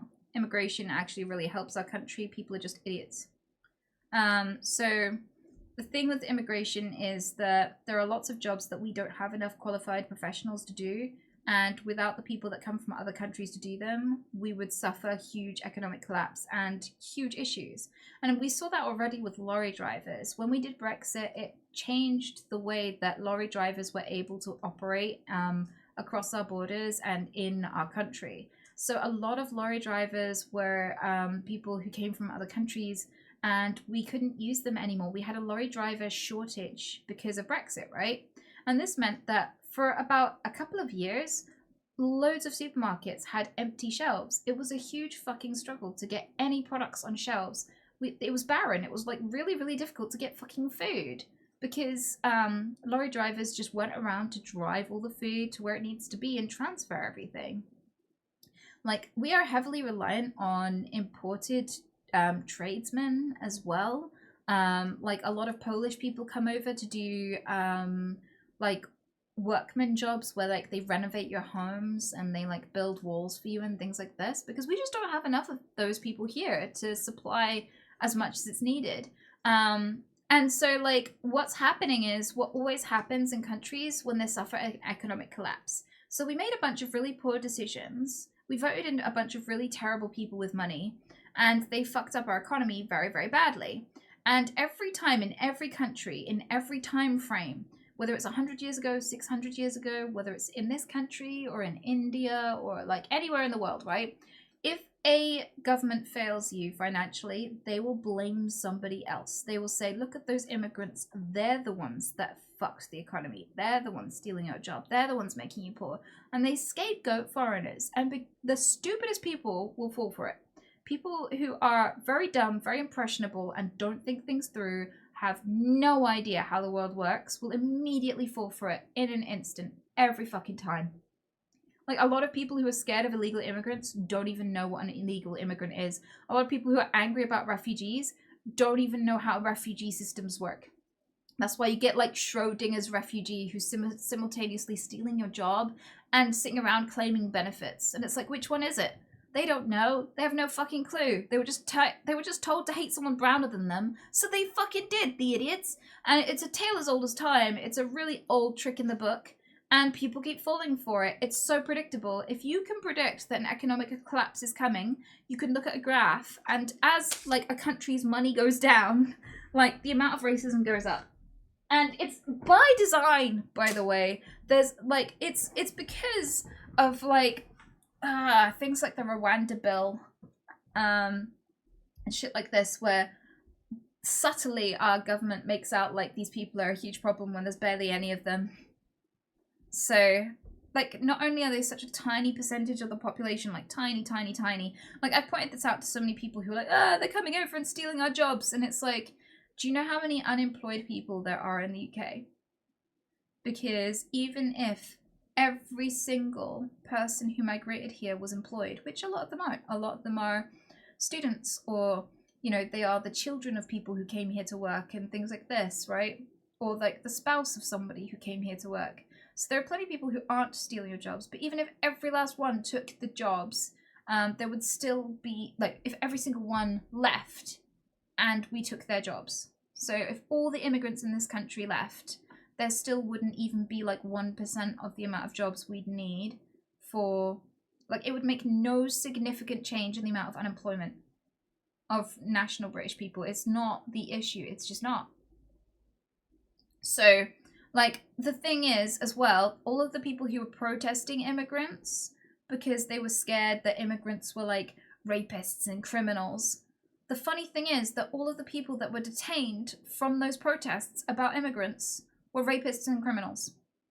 Of like the 700 people who were incarcerated for protesting, a lot of them were arsonists, a lot of them were repeat offenders of domestic violence, a lot of them had sexual criminal records. A huge percentage of them were repeat violent offenders. They were literally the people ruining our country, were these British nationals who are protesting about immigrants ruining our country. It's like, to be honest with you, the world, our country would be safer if we deported these protesters. Like, statistically, given how bad they are. Right? So, I don't know. The whole immigrants thing is just a dumb thing that people who don't understand the economy fall for every time the government wants a scapegoat for their own poor financial decisions. It's obvious, it's historical, it's a pattern on repeat, it's a tale as old as time. None of the data suggests that immigrants are a threat or worsening this country. I'm so glad we have immigrants. We need people moving to the country and coming here to work. We need it for a multitude of reasons. We don't have enough nurses, so the nurses who come over and work for our NHS are holding it together by a shoestring, right? And we need our NHS so badly. I'm so glad we have immigrants. The funny thing is, like, we as the UK, we are horrible. We are really, really horrible when we go to other countries. Like, there are multiple countries, including Amsterdam, who make adverts to deter people to come over. They're like, please don't come to our country and be a tourist.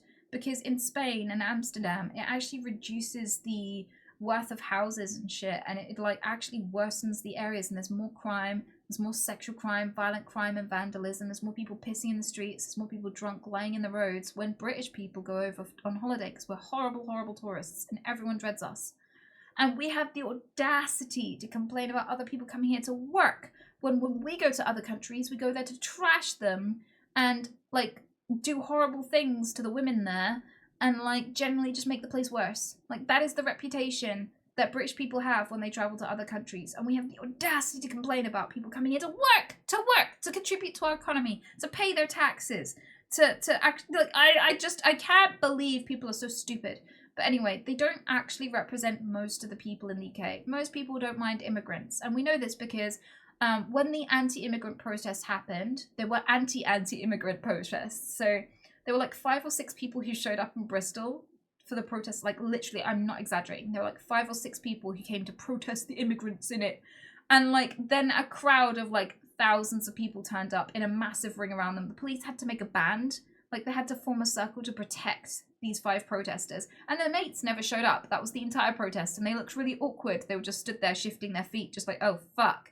Whilst like thousands upon thousands of people were stood around them shouting, get out, like just really fucking angry at these racists. And I'm not exaggerating. You can go look up the footage. It's fucking hilarious.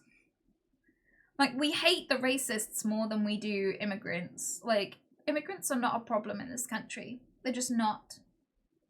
Most of the sex crimes happening in this country are by people here. We do have an epidemic of sex crimes in this country, and the 99.99% of them are people born and raised in this country.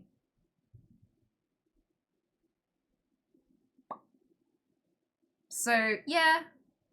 No.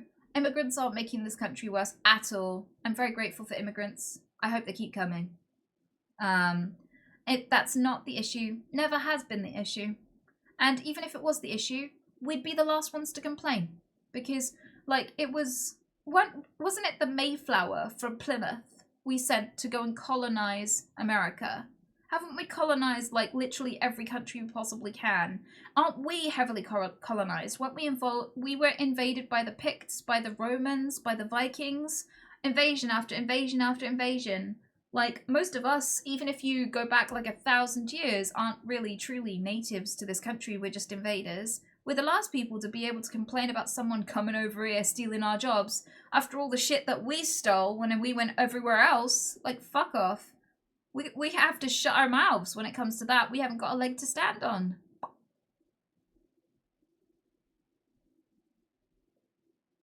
And the funny thing is, they're not even coming over here and doing anything wrong. They're just coming here to work.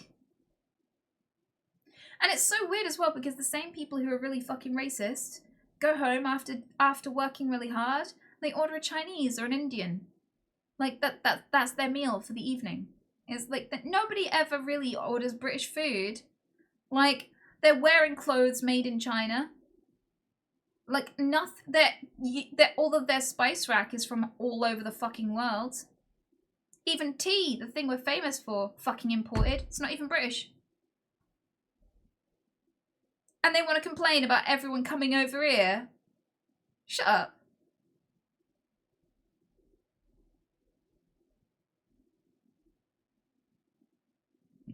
What is British food? Beige, boring, disgusting. That's what it is. British food is fucking beige. Yeah, like it's fries. We're obsessed with fries. We call them chips over here. Deep fried sausage, deep fried fish, fries, hash browns, sausages, mashed potato, and usually cooked very poorly as well. Baked beans. Just really shit.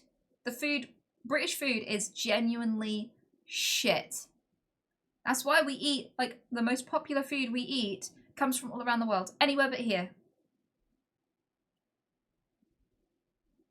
And this, don't get me wrong, I like Britain. And I like British people. I do. I just dislike racists. And I think they're strongly hypocritical. And everything they complain about is genuinely projection. Genuinely projection.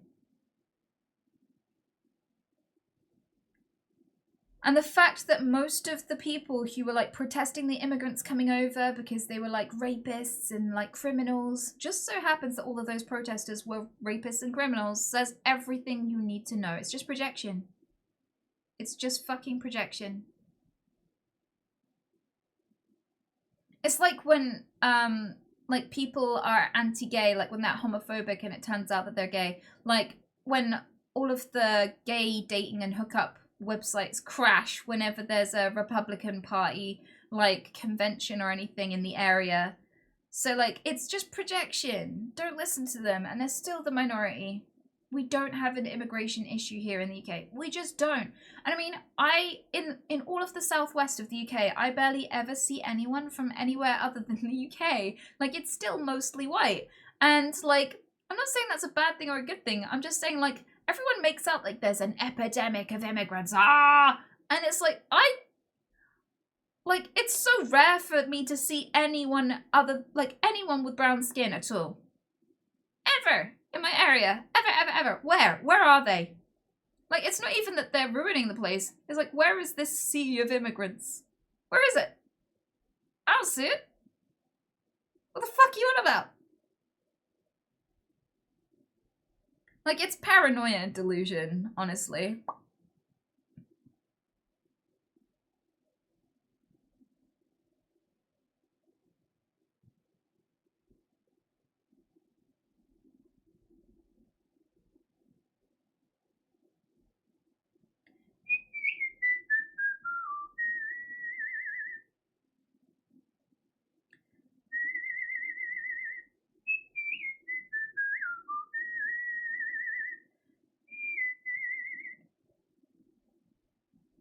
You see that interview where the guy said that there are immigrants packed in his high street and the interviewer looked around to empty streets?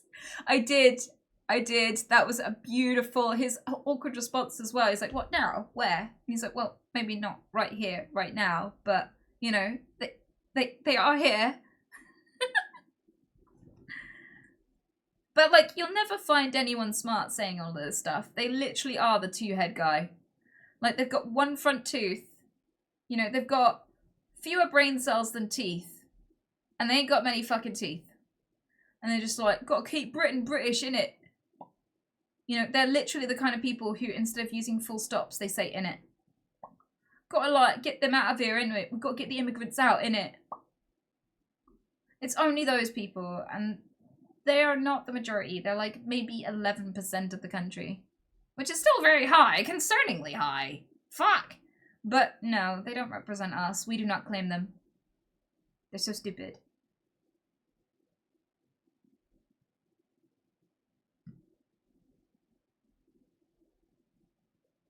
London, which has always comes up as an example of the extreme, has always been cosmopolitan, so even their immigrants are not absolutely not an issue. Well, here's the thing, like, every major city, I've travelled the world now, and every major city I go to, there's people from all over the world. Go fucking figure. But that's usually not representative of what it's like at the local towns and villages or literally everywhere else in 99% of the country. That's just every city. You can't look at a city, a major city in the UK, and go, oh, the immigrants, because like every city everywhere in the world, you go to America and all the major cities have people from all over the world. You go to Rotterdam, you go to Amsterdam, you go to Paris, you go to Berlin, you know, you go to Cologne, you go to, like, I've been to all of those places, and guess what? Loads of different skin colors, loads of people from all around the world. Like, that is, it's claiming that Britain has become overrun with terrible criminal immigrants is just, like, bizarre, but if you're using major cities as an example of this, you're a fucking idiot. I can't think of a more stupid way to prove that.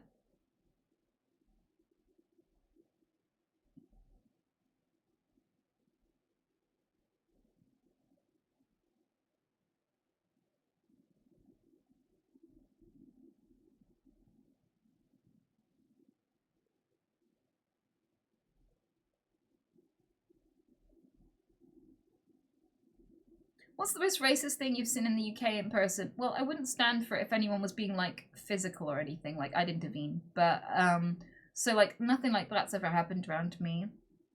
But, and if it was happening, I'd immediately stop it. But the stupidest thing, just in passing, was I had someone that I used to hang out with for a while at university. And he didn't know that half of my family is black. So when I casually brought it up in passing, he was like, what, really? Like, your dad's black? I don't understand that, because, like, I didn't know that black people and white people could breed. I thought their blood couldn't mix, like oil and water. I'm like, what? And then, on top of that, he also thought all that stupid stuff about immigrants and asylum seekers and stuff. You know?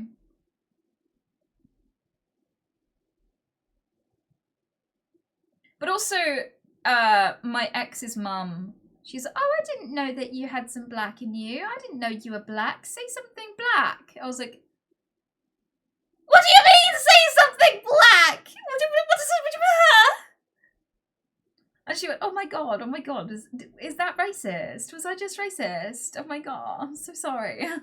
But she said it in a kind of like, oh god, kind of way.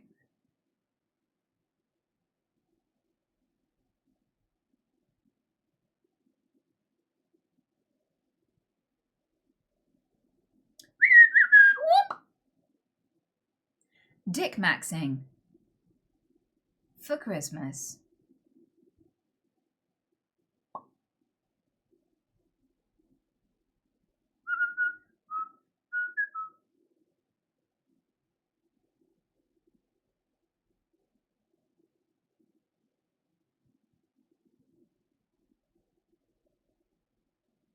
Loads of racism in the immigrant community is against each other. Flooded. That's such a weird statement because, like, as a white person, like, as a mostly white person in Britain, right? Everyone fucking hates the French. I don't understand why, but, like, people fucking hate the French here. Like, saying, oh, the immigrants, they're so racist towards each other. Have you not what do you mean? Like, in America, there will be, like, white people hating other white people. Absolutely. Have you seen the way we treat gingers? Have you seen it? Like, why? I don't know why you think that other groups of humans are not going to have exactly the same issues that this group of humans does. Like, that's another thing I've got to ask you is, like, why is it noticeable when any other group of people does it when we're totally 100% guilty of it ourselves?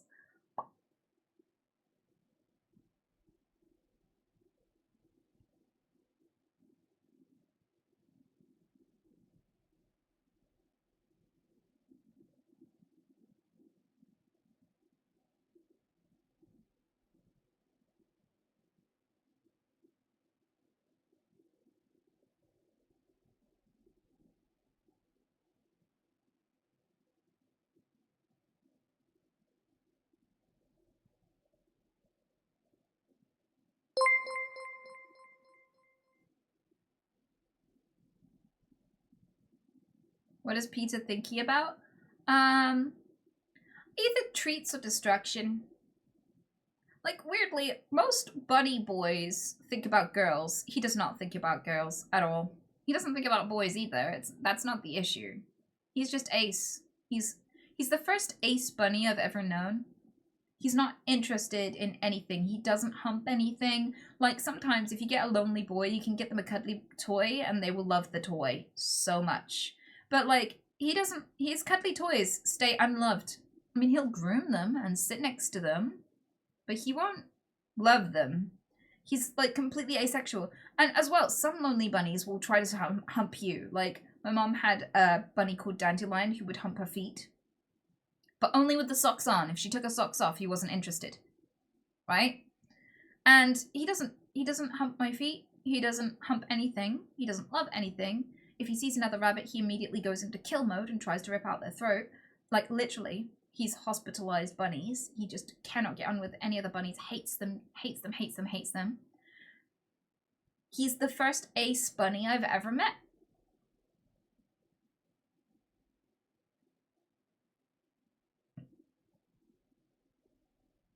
I mean, he's affectionate. Like, he loves to sit and cuddle and all of that sort of stuff. He's just asexual. Completely asexual. He's not aromantic. He's just asexual.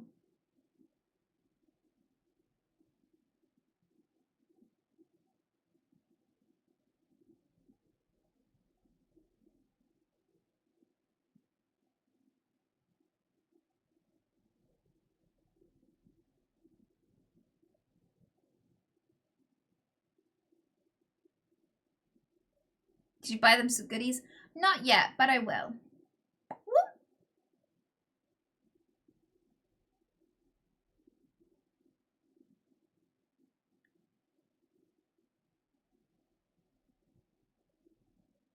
We gotta buy him a new snake. He still loves his snake. He's very happy with his snake. I feel like the positioning of this bed's really good. I feel like we get a good view of him now.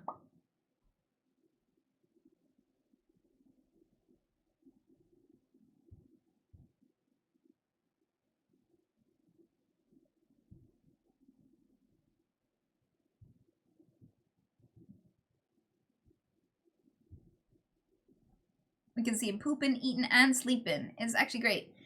Yeah, I'm pretty happy with it. Is this a green screen? What's going on? No, I just prefer to stream from here now, therapist. Like, how dare you accuse me of sorcery?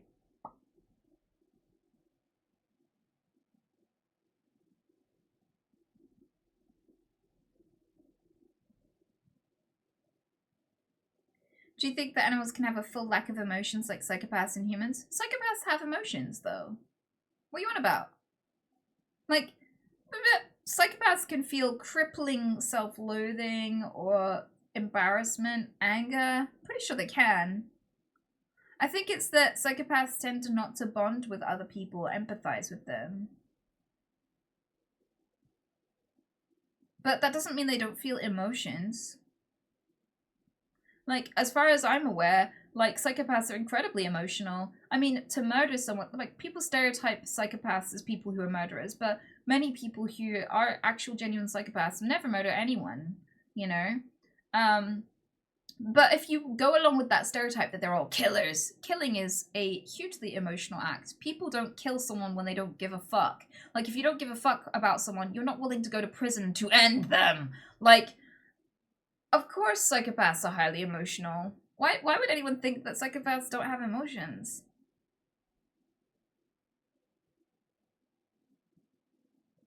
Everyone has emotions. There are no emotionless humans.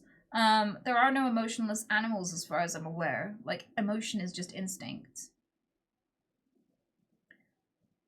So, the two are pretty interchangeable.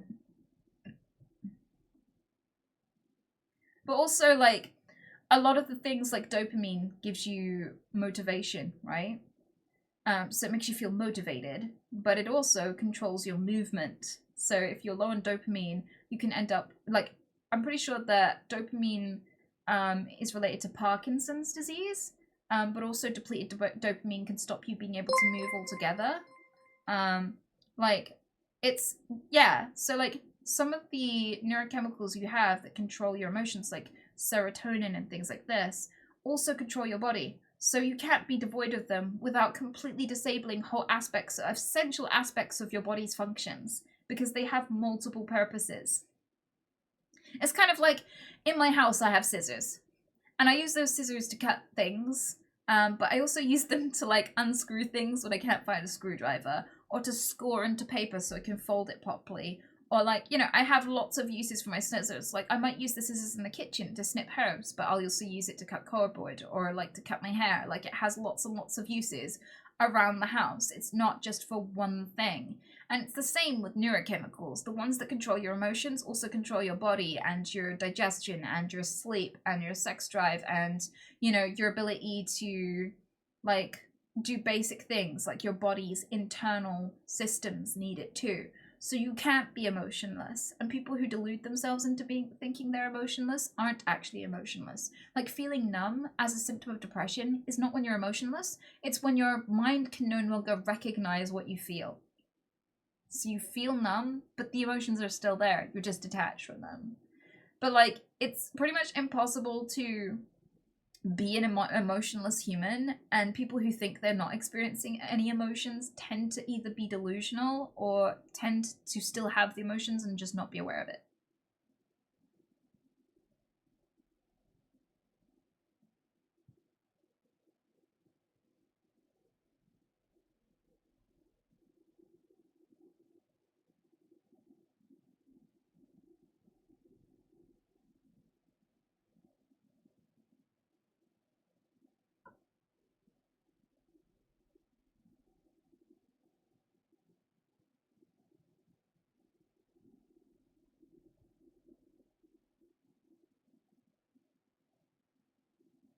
What about not indulging emotions that you don't agree with or resonate with? Oh, you don't usually get to choose what you feel, but you do get to choose what you do with those feelings.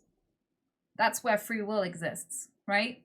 So you might not be able to choose to feel angry, but you can choose what you do with that anger. Okay? So I have a policy where if I'm really fucking furious about something, I won't act in anger. So if something elicits anger, I won't decide what to do about that anger until I've calmed down.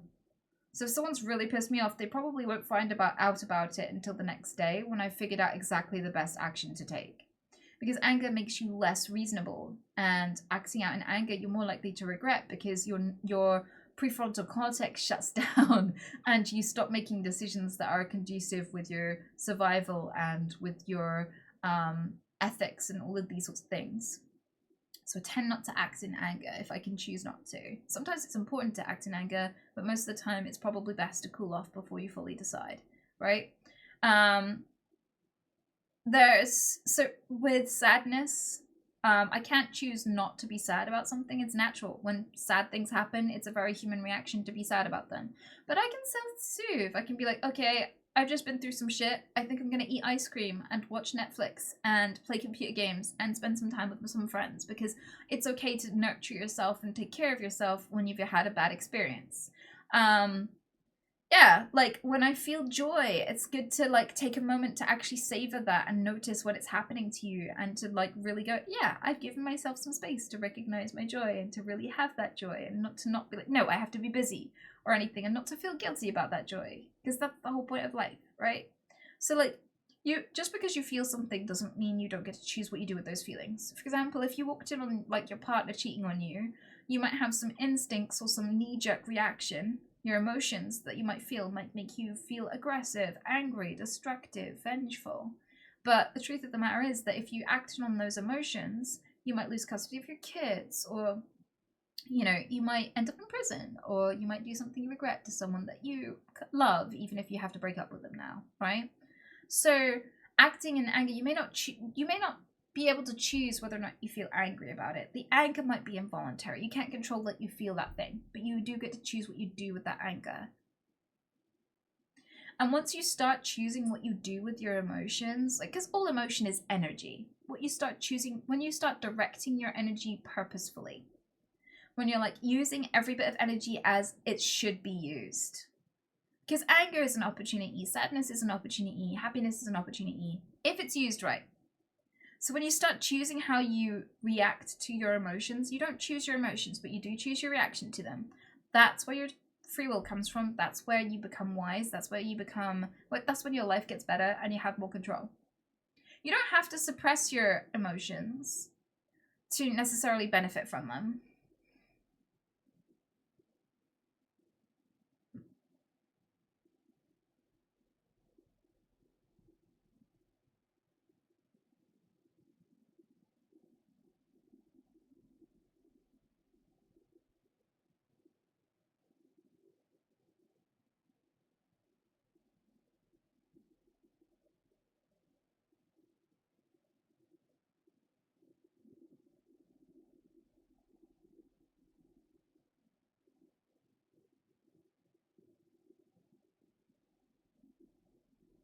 Is Peter planning on eating that whole bed? Probably, to be fair. He does nom it a lot.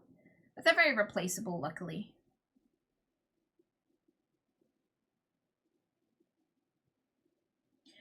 Also, they tend to make bunny things out of stuff that is nommable. Like the wood of the castles and everything is bunny safe wood.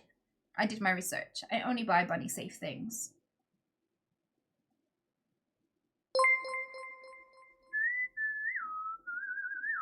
Mega Man, thank you so much for the 5 gifties, sweetheart.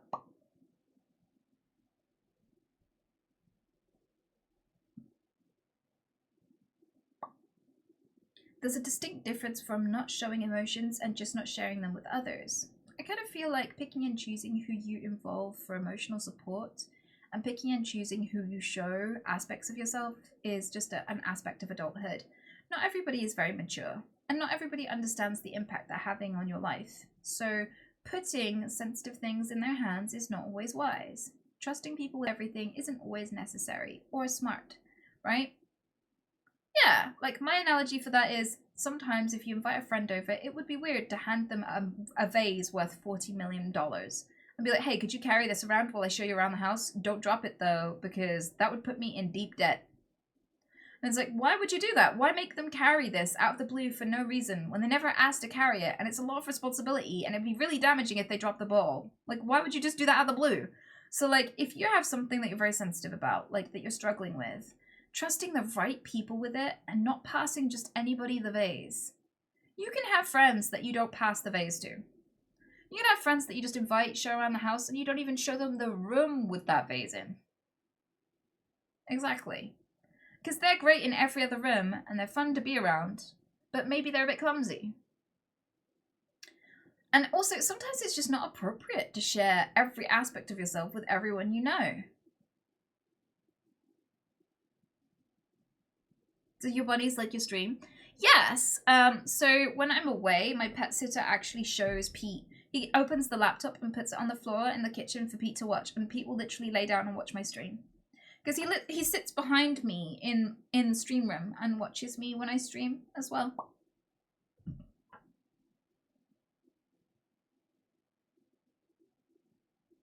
Did you look up a specific breeder for types of bunnies, or did you...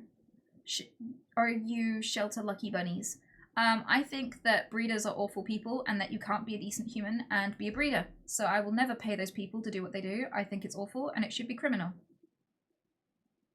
I would only ever get from shelters. Ever. Ever. I would never give a fucking breeder a single penny of my money.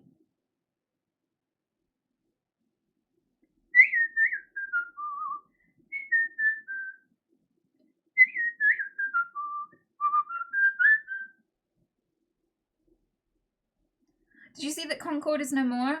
I know! I really hope that they work out the kinks and come back, because I actually really liked the game. It's so fucking rare to find a game that's finished and polished. The audio was great. Like, it didn't have any problems with it. It was fun. It was engaging. It was balanced. It had everything. It was such a well-made game. And it didn't feel like... I know that a lot of people were accusing it of being a copy of other games, but I just didn't see the similarities between that and other games. I feel like it had a lot of unique qualities. I thought it was, like, a really good game. I feel like people just didn't give it a chance, which is so fucking odd. Because I know people who are dedicated to games that are way less finished, like a good 30 seasons in. And there are people who are still playing it day and night, every single day, complaining about the same issues with the game every single time, but still fucking playing it. So it's just so bizarre to me that something as polished and finished and good, that was such a good all-rounder, didn't do as well. Makes no sense, but I think it's timing. I think an aspect of it is just like you need to arrive on the scene at the right moment, and a lot of that is luck. Like, you can make the most polished game possible and it can be so good to play in so many ways, but if it arrives at the wrong time on the market and people are feeling angry or grumpy, they'll just vote for its downfall regardless.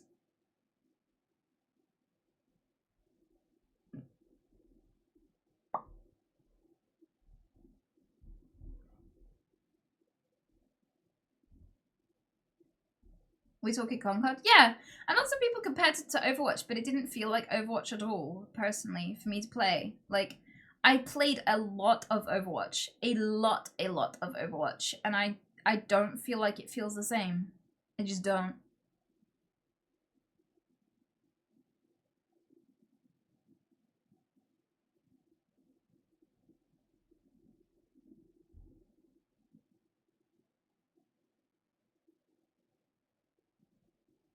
Well, you're assuming that people actually played it before they made the comparison. I know, right?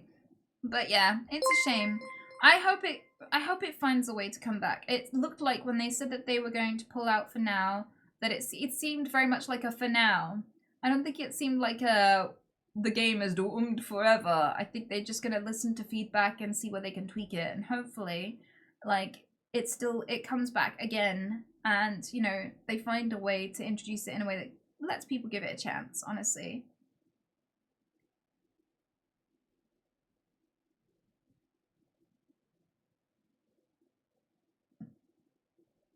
Craig, thanks so much for the 1,000 bits. I am pro fart, and yeah, I don't know if you think you're hinting at something, buddy, but like, I can't fart on demand, and even if I could, I would not fart for 1,000 bits.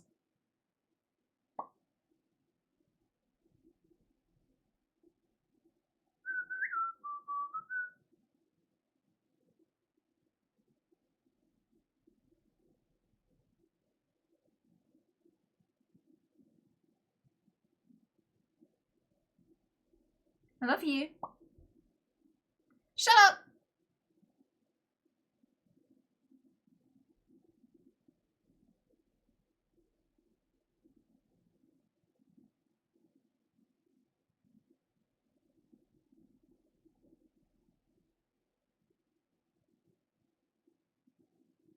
When it comes to farts, I have no strong feelings one way or another. Honestly, like, me either. Like, I find bunny farts quite hilarious because they're like literally like literally that's the noise they make. They don't fart often because like their digestive systems are really not built for it. They don't really pass gas very easily, and gas can actually be deadly for bunnies. But like when they do fart, it's fucking hilarious.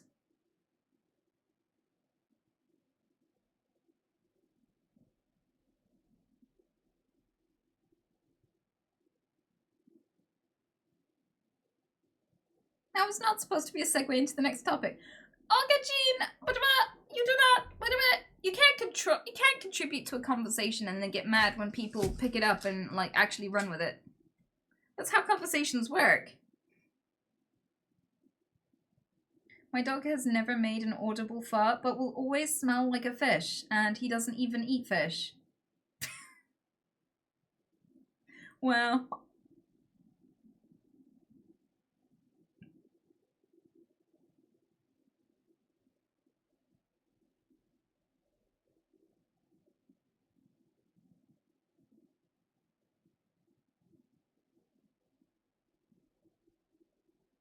I used to like the old retro Nintendo games. Me too, honestly. Oh, Craig, thank you. I just wanted to give my backing to passing gas in general. See, the dude is still hinting. It's like, how about 2,000 bits? And I'm like, I'm sorry. I still don't have one brewing, but if I did, I would literally hold it in just so that it felt like I didn't do it for you. Like, I would never do it just because you said so. You need to stop hinting, my dude. You need to stop hinting. It's just not happening. Yeah, someone's just like, how about 3K bits then? Just so you know, I am joking around. In case you didn't get the joke.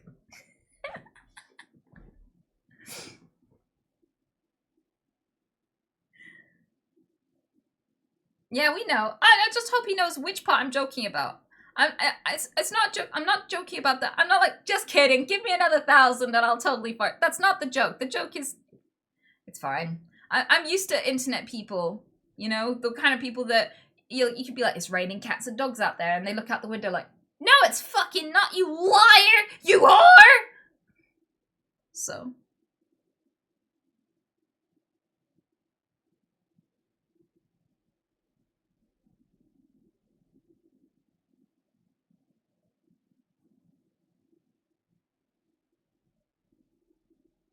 It's okay, we all know that you're likely to be a burp streamer anyway.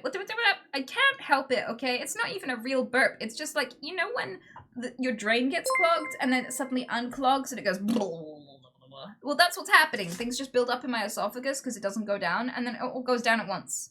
And it's not actual, there's no gas in it. They don't smell of anything. It's just me fighting to swallow things. Hey, Mert, thank you so much. I almost read Craig's message again because I thought he donated again for a second. But like, thank you all so much for the bits. I appreciate it. What?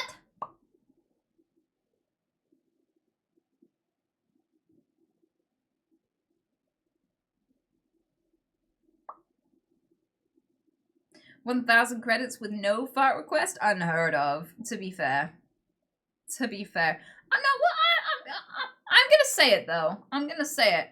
I'm surprisingly wholesome, chat. Like, everyone who first glances at my... I take back everything I just said.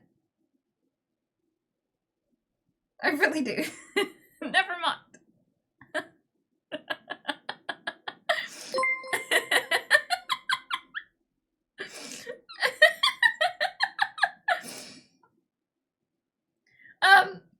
No, like, everyone, for some reason, takes just one look at me and goes, you've just got simps, don't you? You're not entertaining. You don't know. You're not a streamer. You're just a boob rack that just robs people at boob point. Like, all these men, these poor lonely men you take advantage of. Like, they take one look at me. And I, to an extent, want to be offended. I do. Like, I want to be offended on your behalf. But at the same time, I don't feel particularly pretty. And they walk in and go, this bitch, everyone just fancies her. She's just so hot that people just give her money.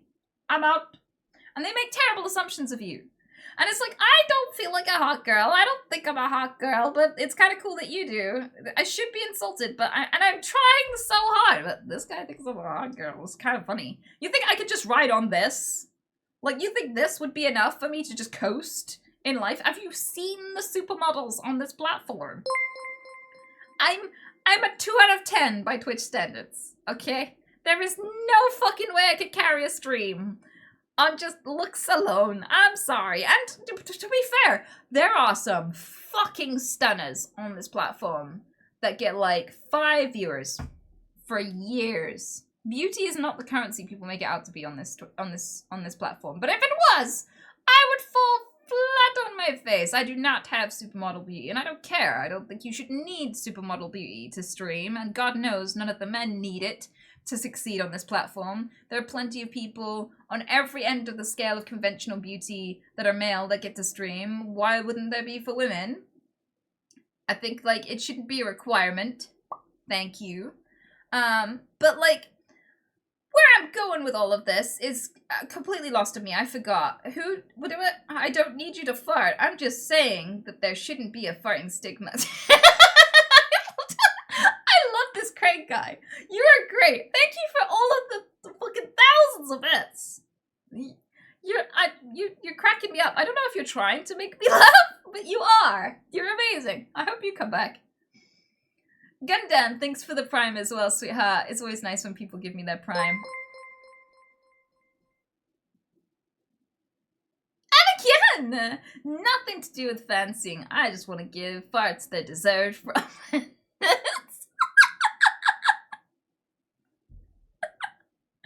My amazing. Like, I do this for a living.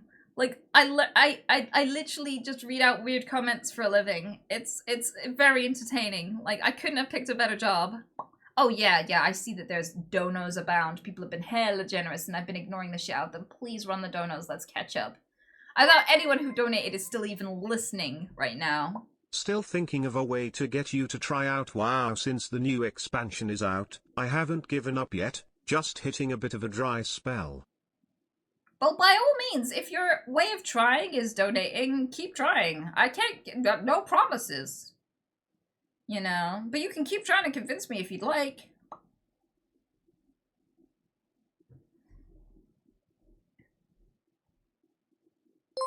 Can I apply to be mod? What, Bryce, what did you get here? About emotions. Sometimes it is hard to take time for yourself when a lot of things go in a bad direction for too long. I tried to take a day for myself since Sunday, something new comes up all the time. I try turning notifications off now. What do you do? Notifications?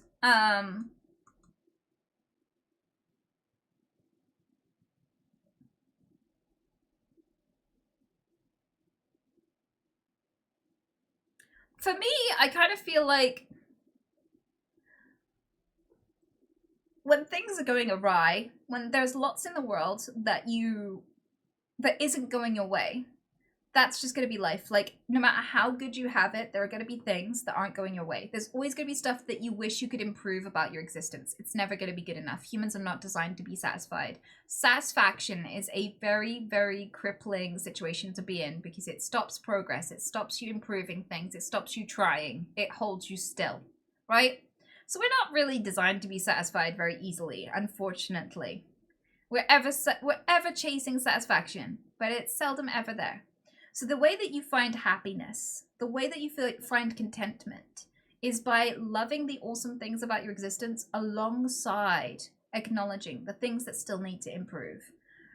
All you're seeing when you see that things aren't going your way or things could be better, when you have complaints, it's you recognizing your life's potential. You're going, over there, that could be better. And that manifests as misery, complaints, shitty job, busyness, whatever, right?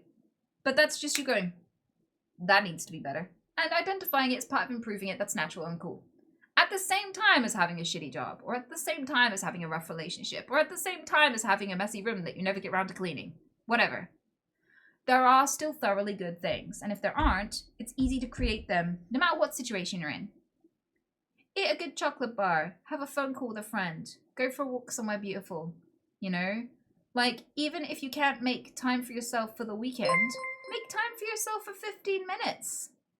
Put a little timer on your phone and go, right, this is my scrolling and browsing time for me.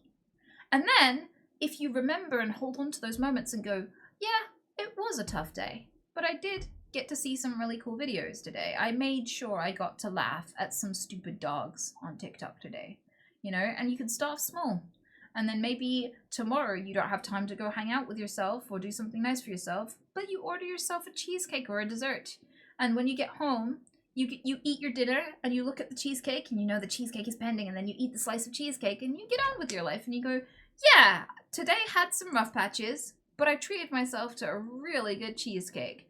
And so if you can't fit in big chunks of self-love, fit in incremental little chunks of self-love to look forward to throughout the day, to remember, to write down in your like little book of cool things that happened to you this year, right? And that can build, and that can keep you going as a little boost until you do have the time. While you strategize on how to have weekends, while you strategize on how to get time off work and things like this, while you're working on that in the background, you can have little boosts, little small boosts to keep you going.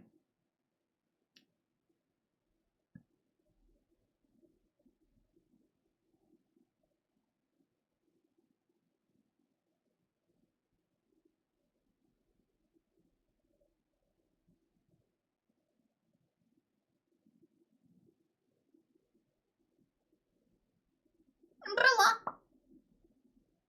That was a good speech. Thank you, Nash. I appreciate that. Do you want to run those other 2 donos? I feel like there are more. For some reason. Shush.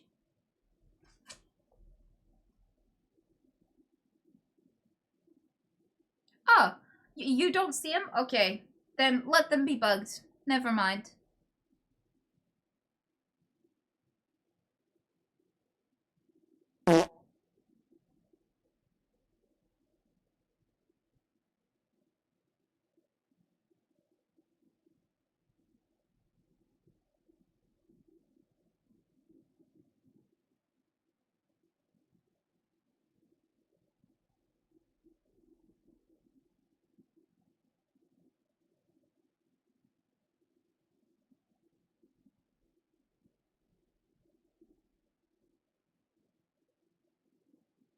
That's the spirit. No, fuck you. I was like, my life is great. I get to read out funny comments for a living. And then, like, you start making fart sounds at me, and I'm like, yep. Great. Love my life.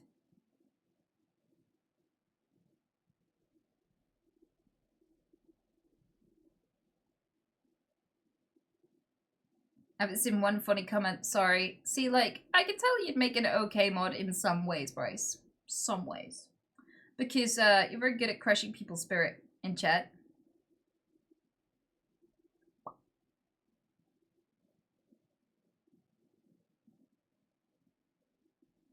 That's it, you're banned. That's the spirit.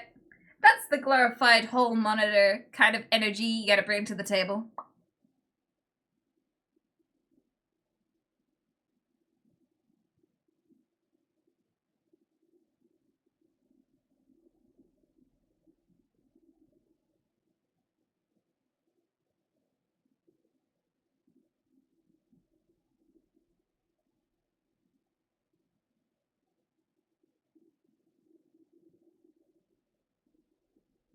I've been temporarily banned today, would recommend.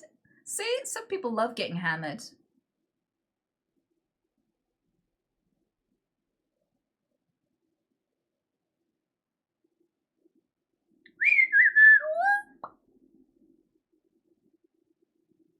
That's amazing. I have no idea how to say your name. It's like Smluxorl, but that was an incredibly wholesome message. I hope you have a beautiful day too.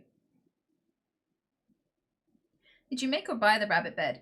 I bought it. You can just get them on Amazon.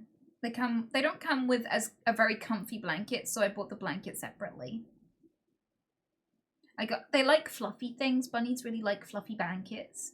And they like grooming them, and they like spreading them and smoothing them with their hands. So I got him a little thick blanket that's like spongy and fluffy, and he grooms it and stuff. Well, I got several of them so I can put them in the washing machine because he does get them dirty.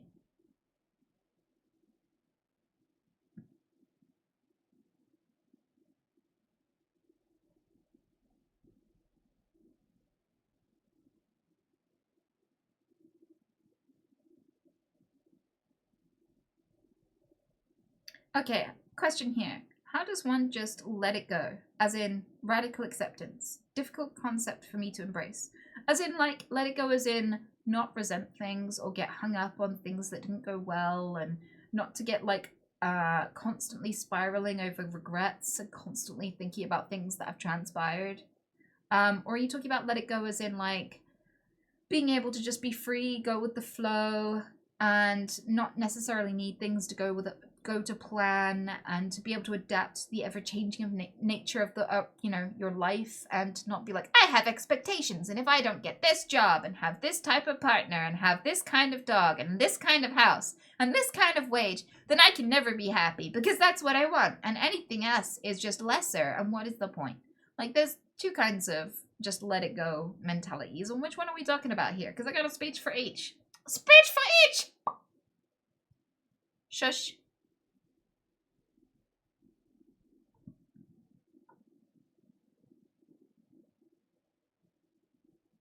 Just accepting things as they are, letting go of control. Oh, Clarky, whether or not you acknowledge that things are chaos and completely not under control, nothing is under control. You might as well relax because nothing is under control. Like, the thing is, having expectations of the universe, the universe isn't about you. You're probably not going to get what you want. You know, if sometimes you can work your whole life to have a house, and then an earthquake could take it. Sometimes you can find the love of your life and they die next year. Like, You could lose anything at a moment's notice. Nothing is under control. You could take care of your health for the rest of your life and still get cancer. And some fucker could chain smoke every day to age 99 and still be able to run marathons. The world is chaos. There are no guarantees. It's like, how do you let go? You never had control in the first place. If you think you have the reins on your life, that was always imaginary. It's not a matter of letting go. It's a, like, you never, hello? What did you think you could control? Nothing is under control. And like, the thing is, that feels incredibly vulnerable. And that's natural. Like, sometimes we build delusions around the fact that we cannot handle that. So kids will blame themselves for their parents' divorce because it's easier to say, well, if I'd have just behaved better, they stayed, than acknowledge that you could lose anything at any time. A lot of kids are just not ready for the piece of information that, unfortunately, sometimes, regardless of how good of a kid or bad of a kid you are, mom and dad just don't share the same kinks, you know? And daddy's off to find someone who is into golden showers or something, you know? And that's not something you can know or understand. You can't know or understand the chaos of the world. All you can know is like, maybe I could have controlled this. And if you blame yourself, you're going to feel guilty. But feeling guilty that you fucked up your parents' marriage by not putting your plate away after you've eaten dinner or whatever you blame yourself for, not being a well-behaved kid, right? The guilt of being responsible for the divorce is so much more reassuring. It's so much less terrible than the idea that the world is chaos and you could lose anything over a drop of a hat and there's nothing you can do about it. So quite often in our early life, we build delusions like karma or like, I don't know, like heaven and hell. We start telling ourselves that the world is under control. We start telling ourselves that there is like an order to things and there's punishments and rewards, even though the whole planet shows no evidence that there are punishments and rewards for anything you do. And to be honest with you, if you're good for punishments and rewards, you're not actually being good, you're being obedient. Like, if you are being well-behaved because you don't want to lose things, or being well-behaved because you don't want to suffer, you're being the world's bitch. You're not actually being decent. Decent people will do the right thing whether it benefits them or not. Whether it feels good or feels bad. Whether it's scary to do or really fine. They'll still do the right thing. Because it's not about the reward and it's not about the punishment. It's about the world you want to build. It's about nurturing the world you want to build. Right? So with all of that in mind, nothing is under control. And it's okay to feel vulnerable. It's okay to not feel comfortable with that. It's normal for that to not be comfortable. I mean, breathing isn't comfortable. That's why babies cry the first time they have to do it. You have to adjust to the fact that nothing is under control. And you could die at any minute. You could succeed at any minute. Something beautiful could happen to you right now or something ugly. There's no way to tell. There's literally no way to tell. And the way that I feel at peace with it personally is because I've gone through so much horrible shit. Unimaginably horrible shit. And I survived it all. And now it's all a distant memory. Even the less unimaginable horrors. Even just the basic human drama shit. I had friends that I fell out with and things like this. And at the time, it was the center of my universe, this drama. I was like, oh my god. A decade later, I'm looking back at it and I can barely remember it. Most of the time, the things that trouble you now, you'll barely remember in a year. When you try to look back at this, you'll be like, huh. Because you can trust yourself more than you think, and you can adapt to things better than you think. A lot of the time, the things that you think are fucking devastating are actually fine, and fuck, you're gonna be fine, and you can carry yourself, you can adapt, you know, and as well, no matter what kind of life you live, shit things will happen. Nobody's life just goes awesome until they die. Right? So, if you trust yourself and you're like, yeah, bad shit will happen. I'll be okay. I've been okay before. Then you can just look forward to the good shit and be like, but you know, sprinkled in, there's going to be nice things to experience too. Also, it's a privilege to endure horrible shit as well because most of us, you know, most of the universe is filled with matter that will never feel anything. And there were so many other people that could have been born instead of you. So many other times that your parents could have conceived like a month earlier or a year earlier, and it would have been a completely different sperm and egg and a completely different person born. Then there are all the people that could have been born if they'd have met other people instead of each other and all of this sort of stuff. There are billions of possible humans that could have been born instead of you, but you were the one that got born. There was billions of sperm that could have met that egg. There were so many eggs that could have been fertilized. It was your egg. It was your sperm, you know? There are so many different combinations of DNA that could have occurred. It was you that happened. Every time you experience anything, even something bad, it's a privilege. And it's a rare privilege that most of the universe will never even know. Most of the matter in the universe will never know the experiences that you specifically had. Ever, ever, ever. You're so lucky to whinge about your job. You're so lucky to have a lumpy bed. You're so lucky to feel cold tonight. Those sensations are an amazing privilege. Yeah. So, like, first of all, it's gonna be fine. Even if something sucks, you're gonna live. You're gonna be fine. You're gonna handle it. And just because things are gonna suck sometimes, that's okay. It's an honor to have to live through sucky things. So with the main reason we don't like a lack of control is because we're rigid. We don't like the unexpected, and we don't like to have to suffer. But when you're at peace with suffering and you trust yourself and you feel capable and you feel strong, you don't mind what tomorrow brings. You know you can adapt to it. You know you can get through it. And you know you can have an awesome life regardless of what tomorrow brings. You don't expect goodness every day, and you don't expect to be able to control whether there's goodness every day. You're not hungrily only accepting good inputs. You're grateful for the good and the bad. Some of the best things that ever happened to me were the worst things that ever happened to me too. Like, when I broke up with my ex, I was devastated. 7-year relationship, down the drain. Would anyone ever love me again? Would anyone ever find me attractive? Will I be okay? Am I just gonna be alone now? But, like, I filled that space with an amazing life. Like, my streaming career exploded, and, like, I have so many amazing friends and so much better social skills. I actually got out into the world after that. I filled all of that free time that that person took with a whole more, with just more me. My life exploded. So at the time, it felt like such a hard decision to make. It felt like such a tremendous loss. It was one of the best things that ever happened to me. It just didn't feel like it at the time.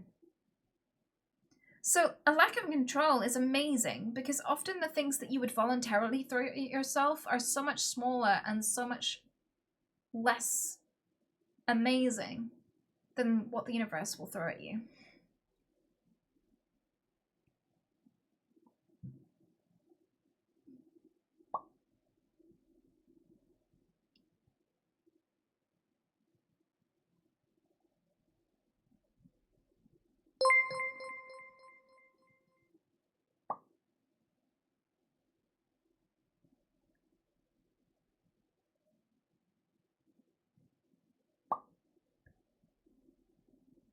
Corky, thanks for the 19-month. I'm totally on board with that philosophy. Guilt is something I struggle with. So you hit the nail on the head. But stepping back does make sense. Thank you for your insight. I appreciate the perspective. No worries. Addie, thanks for the bits. Yeah, guilt. You're supposed to feel regret about actions because that feeling of discomfort when you made the wrong decision helps you to remember to make a better decision next time.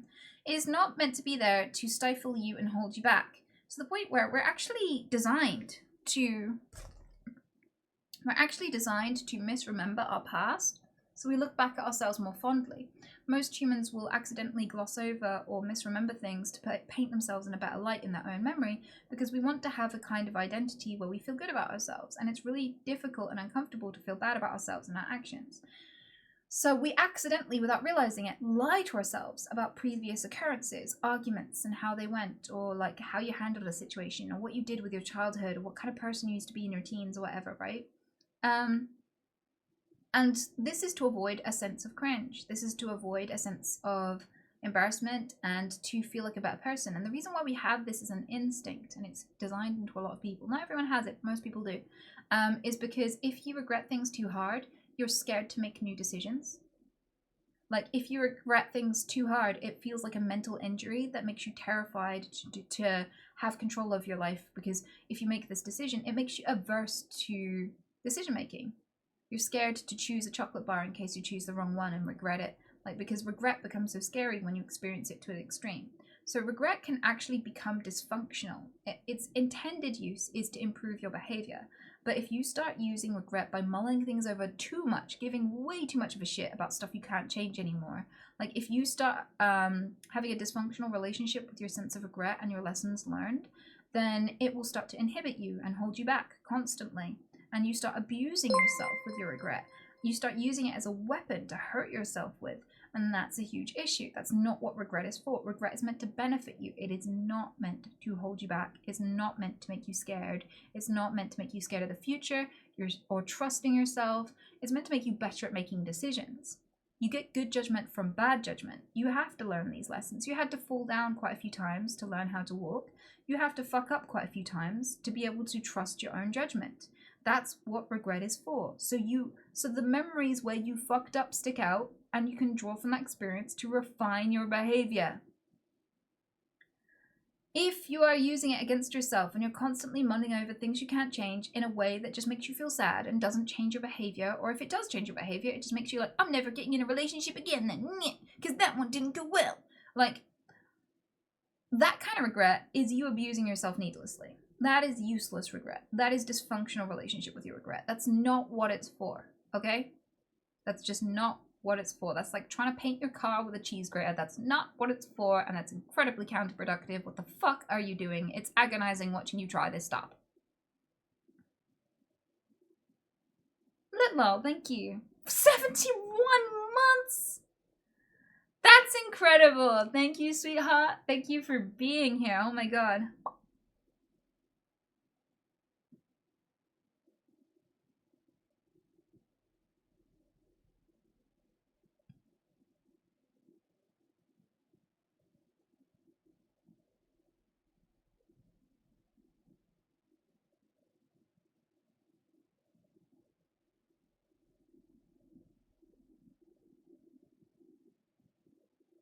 Many more months to come. Oh, I hope so. I look forward to seeing you in chat.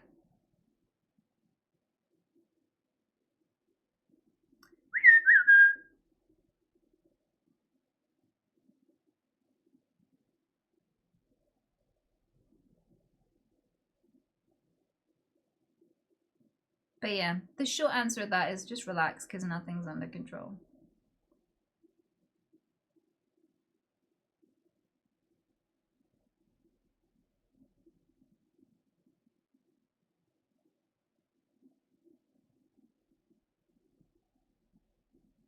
It's difficult not to feel bitterness. Well, the problem is with people who are trapped in their own hate is that, like, when you feel resentment and anger and you let your previous experiences or other people's behavior towards you change your behavior and your feelings about yourself. So my understanding of bitterness is things like it's hard not to resent other people in happy relationships because yours didn't work. Or it's hard to feel like it's worth getting out there and making friends when you fucked up your whole friend group and none of them want anything to do with you anymore. And it's like, what is even the point? If you could just lose all these people in a heartbeat, what's the point? You know, some people can end up bitter and angry and constantly just like, no. And it shuts you down. And the issue with that is like, just because other people waste their energy on hate or bad behavior or misjudgment doesn't mean that you have to waste your energy too, or that you have to waste their energy. Sometimes other people fucking up is a great opportunity for you. Like, there are people who come in and they think that I fake my Tourette's because sometimes I have lots of tics and other times I have fewer tics because many conditions have flare-ups and quiet periods, okay? And a lot of people don't understand how Tourette's works. Like, you're faking it! You forgot to tic for the last 5 minutes! And it's like, I could waste time and energy being mad. They're wasting their time and energy being mad, but it doesn't mean that I have to waste their energy. And I use it as like a teaching moment. And I teach people about Tourette's and lots of interesting and funny things about Tourette's. And then I've taken their talking point, their rage, and everyone's paying attention to them. Everyone's really engaged with it because like, because they're accusing a person with a disability of faking. That's quite engaging. Of course, it's going to grab people's attention. And it's like, oh, okay, so there's a spotlight. And there's some energy, and there's some focus here. And then I just used it to my advantage. Like, the thing with bitterness is it's when you wield the situation poorly. But there is a way to make every bit of energy, every bit of attention, every memory, every experience into something that serves you. And you need to start letting go of everything that doesn't serve you.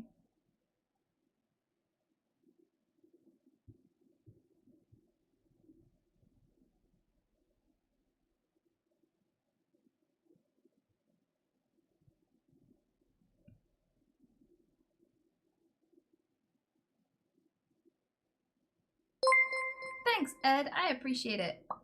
Sometimes you're not going to know how to benefit from a memory or a cringe moment or a thing you fucked up. And that's okay, just give it time. Like, sometimes you will feel cringe or sad or hurt by a situation, and it's okay. That can be a memory that you address later. For now, keep moving forward. Keep changing your environment. Keep learning, keep laughing, keep building. Look back at it when you're ready, when it's slightly less sore. And then you can learn from it and benefit from it then. If you don't know how right now, that doesn't mean it's never going to be useful. Look back on it another time.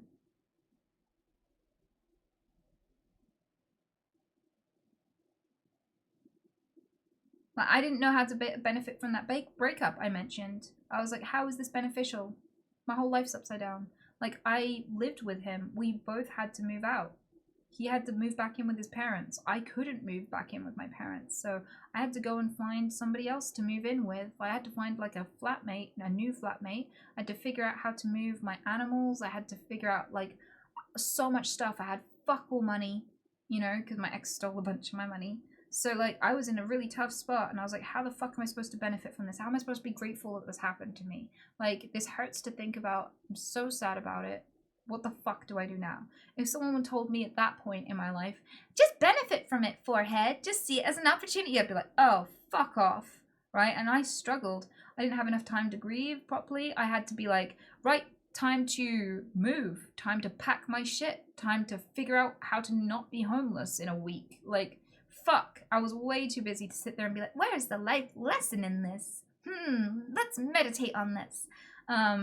So, like, if somebody was like, don't worry, everything's a lesson. You're very lucky to have experienced a breakup because everything is a privilege. Every experience, I'd have been like, you bitch, get out. Shut up with this nonsense. But looking back at it, like, 7, 8 years later or something, I don't even know how long ago it was now. I'm like, fuck, wow. And I've learned a bunch of stuff, and I'm like, that was a key. Like, I've learned to trust my instincts so much more now. I trust your gut, and I'm like, sometimes you have to lose things to build things. Like, sometimes you have to knock down an old building to build something so much better. Like, you can't keep everything. Some things have to be lost in order to build beautiful things. It's okay to appreciate something and know it's time to let go of it.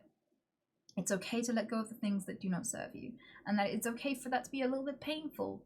It's okay for that to feel like a loss. It doesn't mean it's a bad decision. You know? And so many other cool things that I learned from looking back at that now. When it hurts less, so it's easier to look back at. Just because you don't know how to benefit from it now doesn't mean you can never benefit from the fact that this happened. And I certainly did. I certainly did. I didn't know it at the time, but I totally benefited from that whole situation ending. I benefited from losing something important to me. And I was the one who cut it out as well. I'm the one who ended that relationship. I'm the one who broke up with them. And they went and told their entire family and all their friends that it was totally mutual, that we just weren't compatible. Like, which is kind of funny, but no. Yeah, like, so with all of that, I'd say, like, there are plenty of times where I didn't know what the lesson was at the time, but I learned sometimes there's a delay on the thing that you gain. Sometimes you don't know it yet, but the worst things that ever happened to you are the best things that ever happened to you.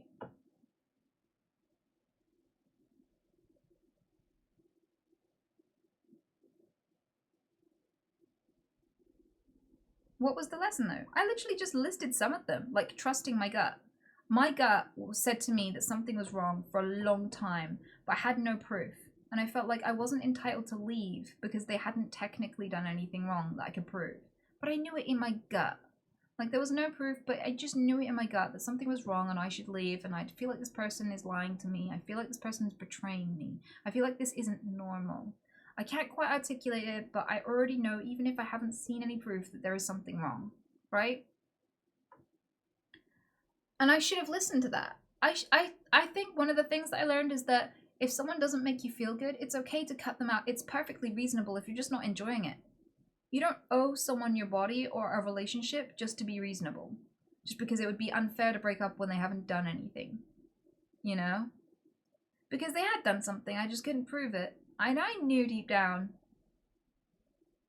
And I feel like even if they hadn't, just the fact that I felt uncomfy, just the fact that I did not feel trusting was enough. It's permission to go. And I think that's like important, and I'll carry that, and that'll improve my life from here on out. But there's more. There's more.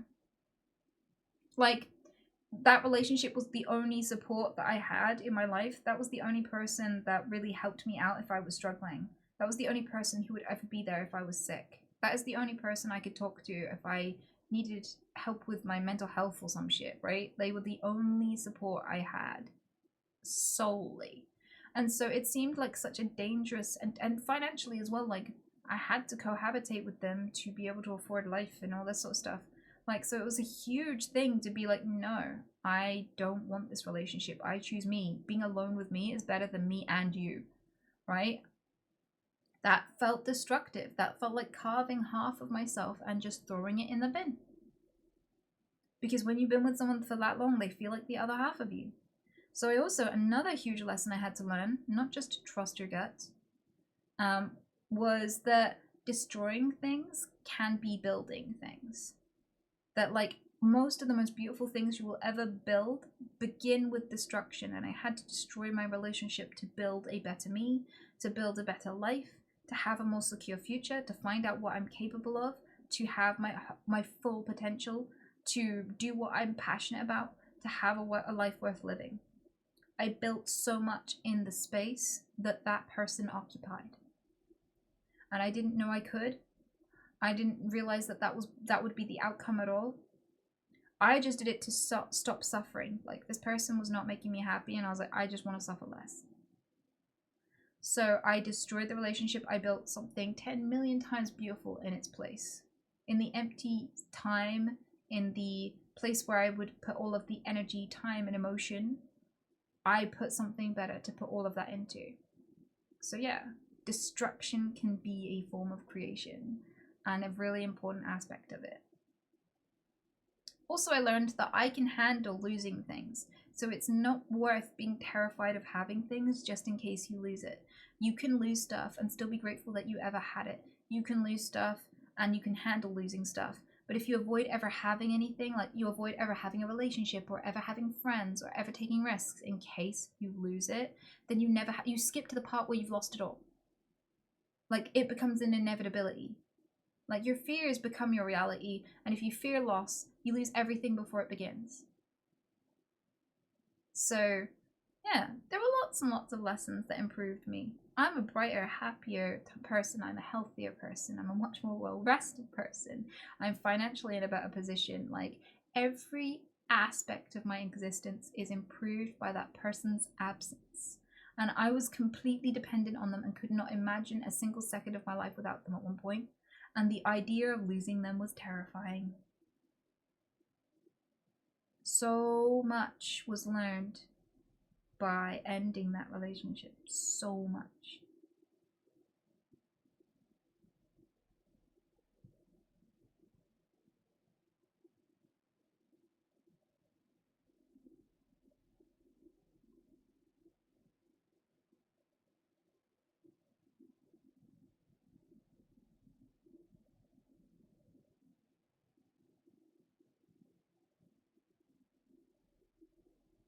That's amazing, Quirky. I hope things keep getting better for you. And well done for being brave enough to face all these things and change your mind and be fluid. I think changing your mind is being able to change your mind on things and being able to shift your perspective is one of the hardest things a human can do. It's a huge aspect, a huge symptom of maturity. Like, one of the signs that you've matured as a human being is being able to take on new evidence and change your worldview. Because so many people, when they hear something that challenges their worldview, they get uncomfortable. I don't know, press 1 if you relate. I don't know if any of you get the feeling, have you ever had to listen to someone with a different political viewpoint than you, or someone who has a different like spiritual belief than you, or someone who believes in something you don't? Could be aliens, could be ghosts, could be a god, it could be a political system, and it's so uncomfortable, and it's like really difficult to bear, and like you can endure 5 minutes of it, but for some reason it just makes you feel really angry and uncomfortable. Like you're already arguing with them in your head, and it's already exhausting. And so like sometimes you're curious, like you'll see a YouTube video or whatever, and it'll have a title and it'll be like, why I think all men are shit. And then you open the video and you're just like, this isn't making me so I disagree in every way. And it's like you haven't even heard them out yet, but you just want to scream and throw something at them. So you just can't watch it all the way through. It's so uncomfortable. Yeah. One of the biggest things I've had to teach myself to do is to be able to push through that discomfort, acknowledge it, and let it go. So I can hear things that might change my mind. And even if they don't change my mind, they help me to understand how people become that stupid. Like, what is the thinking behind being racist? I can't imagine ever being racist. That's so dumb. How do people become racist? And maybe you listen to someone justify the reason why they're being racist. And it doesn't teach you anything new. It doesn't make you feel like, oh, I understand racist now. Maybe I should be a racist. Like, it just makes you like, oh, I understand why people end up in that position. And like, I can empathize with that person if I never agree with them. And I can still see them as a human. And I can understand that sometimes racism is something done to a child. Like sometimes you're raised in an environment where you're not allowed to see things any differently. And then you're boxed in by that mentality and it's so hard to break out of. And in some ways, like it is an affliction. And that is a complete shift. Like at first you thought, why did you decide to be so cruel? What a horrible, malicious decision. And then you realize, oh, you didn't decide to be this way. You weren't given a choice. And now you are boxed in and you have fewer friends, fewer opportunities. Like you're gonna get fired from your workplace and shit because of this stupid thing your parents boxed you into that is so hard to break out of now. Oh my god. You know, and like that can be really uncomfortable to sit through long enough to feel and see and be like, oh. And sometimes it will be things like you really want to believe the world is a certain way, and then there's this person who doesn't agree with you, and it's really annoying, and you don't want to watch it because it's making you so uncomfortable and angry, but you sit through it and you're like, actually, I can't really argue that question. Like, you just asked a question, and I can't answer it, and oh my god. So you go and you research it, and you're like, I need to answer that question on how this thing is so. And you go, oh, fuck. And you change your view. Because I've accidentally done that to people. Like, some people are so angry with me for being vegan, and I don't argue with them back. I'm just like, okay. And they're like, but no, really, this fact and that fact and the B12 and the calcium and don't you know they would just breed and breed and breed and they need us to kill them and they benefit and I'm like, if you want to believe that, okay. And they're like, no, why are you vegan then? And I'm like, well, you're not asking me because you want to know, you're asking me because you want to justify yourself. So I'm not gonna argue with you. I don't care what you feel. Like, I'm not here to change your mind. So, like, I would answer if you were curious, if you just wanted to learn about me, but you don't want to learn about me. So I'm not going to just argue with you so you feel justified in yourself. And they're like, no. And I'm like, okay. And I don't care. And then in the end, they're like, when they finally volunteer respect, and they're like, okay, all right, I'm not going to argue with you. But why are you the way you are? And when they genuinely lay down the respect and go, I'm not going to argue with you, I'm not going to fight with you, I'm not going to self-justify, just like, why the fuck are you doing this? And then I explain, they go and research it because they can't argue with me. Because they already said, I'm not going to argue, I'm not going to be a bitch. So now they can't. And they go and research it on their own time. And they convince themselves, and they're like, oh, fuck. Whereas if they had argued with me and I was like, well, actually, but no. And they were like, but actually, but no. Like, it would have changed neither of our minds. So sometimes people change their own perspective on things because they back themselves into the right position to learn something new, even though it's hard and embarrassing, right? Yeah, that's what happened with my ex. Like, he kept trying to argue with me about veganism because he thought it was stupid, and I was like, I didn't come here to argue. I came here to play computer games. I'm not going to talk to you about veganism. I don't care what you feel about veganism. And so I was like, no, not doing it. And he finally acknowledged, yeah, fine. All right, I am being defensive. It's weird that I give a shit. But now I'm just curious why you made the decision. Because he was like, I think of you as an intelligent person. Why would you do something so stupid? And I went, well, XYZ. And he was like, that can't be true. And I was like, I don't care if you believe it. And you said you weren't going to argue. And he's like, I won't. And he went and looked it up himself, and he was like, he accidentally convinced himself. He was like, I looked up all the stuff you said, and I found out more stuff. And I was like, uh-huh. Well, I'm not going to argue with you about it. I don't care whether you agree. And he's like, no, I do agree. I looked into it, and I can't argue. I can't argue with any of that. So I agree. So, like, for me, I kind of feel like one of the aspects of growing up is being able to change your mind. Is being able to be uncomfortable and be like, oh, fuck, I was wrong. Is being able to listen to people even though it's really annoying. Being able to listen to people that you dislike. Everyone, even if they're stupid, even if they're wrong, knows something you don't. Every one of us. Everyone, even if you don't like them, even if they're not as intelligent as you, knows something you don't know. You can learn something from literally everyone on this planet. And the thing is, when you hate people for being different to you, you can't learn from them anymore. But everyone improves you if you still see them as human and you can still relate to them. The more you're able to relate to people, the more you're able to relate to different people, the more people on this planet you can actually logically relate to, the more people teach you, the more people improve you, the more Giga Chad you become. Every human you disagree with has a sense of humor, has a recipe, has, is really good at a certain kind of thing. Like, you can go climbing with someone even if you don't agree with their politics. You can have a drink with someone and a really cool conversation about mountain climbing or fucking sports or whatever the fuck you give a shit about, even if you don't like their parenting strategy. If you need to agree with and relate to everything about a person before you can enjoy them, experience the world with them, love them, care about them, learn with them, talk to them, it will make you stupid. When you hate people, it's a form of sensitivity. If you are too sensitive to other people's differences, that is a maturity issue. That is a fragility issue. It is your issue. Everyone is going to be different to you. You're never going to politically or philosophically align 100% with anyone on the planet. You are a complete, unique, like little snowflake. Every detail about you is completely unique to you. There is not a carbon copy of you, your ideas, your beliefs. There are people that you might relate to more than others, but essentially you are alone in what you've decided about the world. And if you need anyone to agree with you before you can respect them, love them, learn from them, listen to them, you will screw yourself over. You will isolate yourself. You will get dumber. I was able to relate to the people around me despite the fact that they're so different. I don't need people to eat the food I eat. Care about the things I care about. I don't need to justify the things that I love about the world or hate about the world to anyone. I don't need them to agree or even fucking understand. To enjoy a pint with them or cook a cool meal with them. I've learned recipes from so many different people that I eat. I've been eating food for the rest of my life from people that I met 20 years ago and don't even talk to anymore. I don't even know where they are in the world anymore. But they changed me in my future because I related to them, and we bonded over a thing for a while. That is how important it is to work on your sensitivity to people's differences.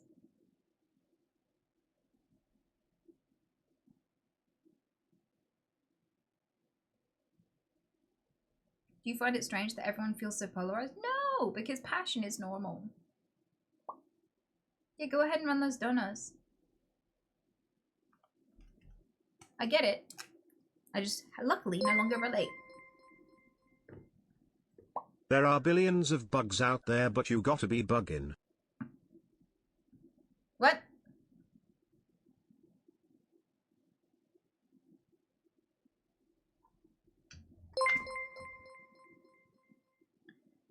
If I may, I think I've gotten a lot better at dealing with hard things, life-changing. But it's so much harder to do it when other people very well may be severely affected by my choices. How do you deal with those kinds of situations? That's way too vague for me to give you an answer, Lady Ray. So like that is way too broad. That's like, how do you do things about things and stuff?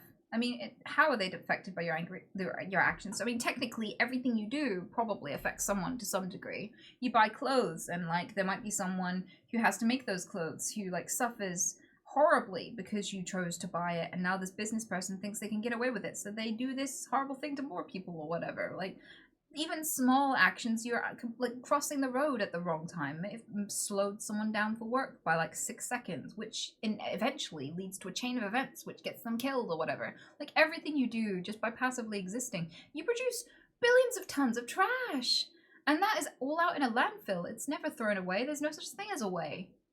So like, there's a whole fucking enormous cavernous mountain of trash you created, polluting, killing.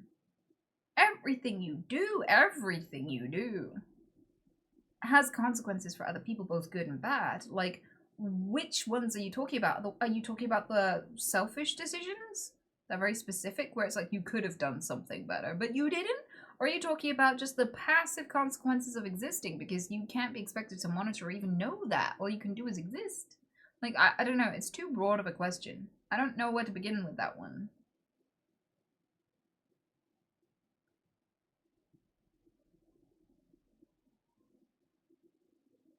Do you believe in utopias? Kinda. I mean, bees and ants kind of prove that a society of sentient beings can collaborate without any money being involved and love what they do, know exactly what they want to do with their time, do it, enjoy it, love it, are productive, care. Like, bees are sentient enough that they, if you give them a little extra chamber before they get into the hive, and half of it has little balls to play with and the other half doesn't, they'll go and play with the balls for a bit before they go in. And then they'll teach the other bees, they'll be, hey, don't go down the straight way. There's a little detour you can take. Come over here, look at this. There are balls. Play with the balls, they're so fun. Like, and like, there's little things like that, right? Where they're little people living in a perfect society with no crime.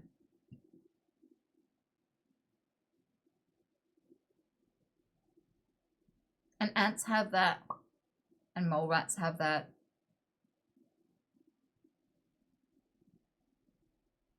So utopias technically exist, we're just not evolved enough for them. We're not as refined as the bees and the ants and the mole rats.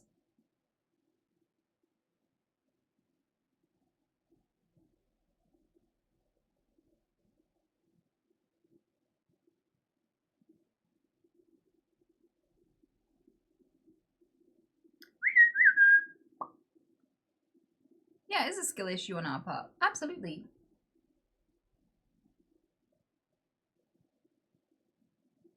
Or are the bees, ants, mole rats not evolved enough to revolt? Oh no, they are evolved enough to revolt. They just don't wanna?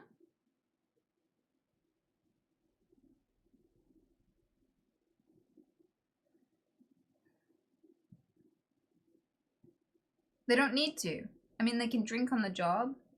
They get to eat really nice food. You know, they have somewhere safe to live, where they're well provided for, sheltered, safe. They have a sense of purpose, something to contribute to that gives them a sense of meaning. They are sentient. We've done a lot of, scientists unlocked a lot about bees that we didn't know before, and they are highly intelligent. And they are individuals. They're essentially people. They have a personality and they are persons. But they still live in a utopia. Bees, for me, are one of many animals that prove utopias are possible, we just have a skill issue. We're not as superior as we think we are. We're not able to self-manage and self-regulate to the degree that other animals can.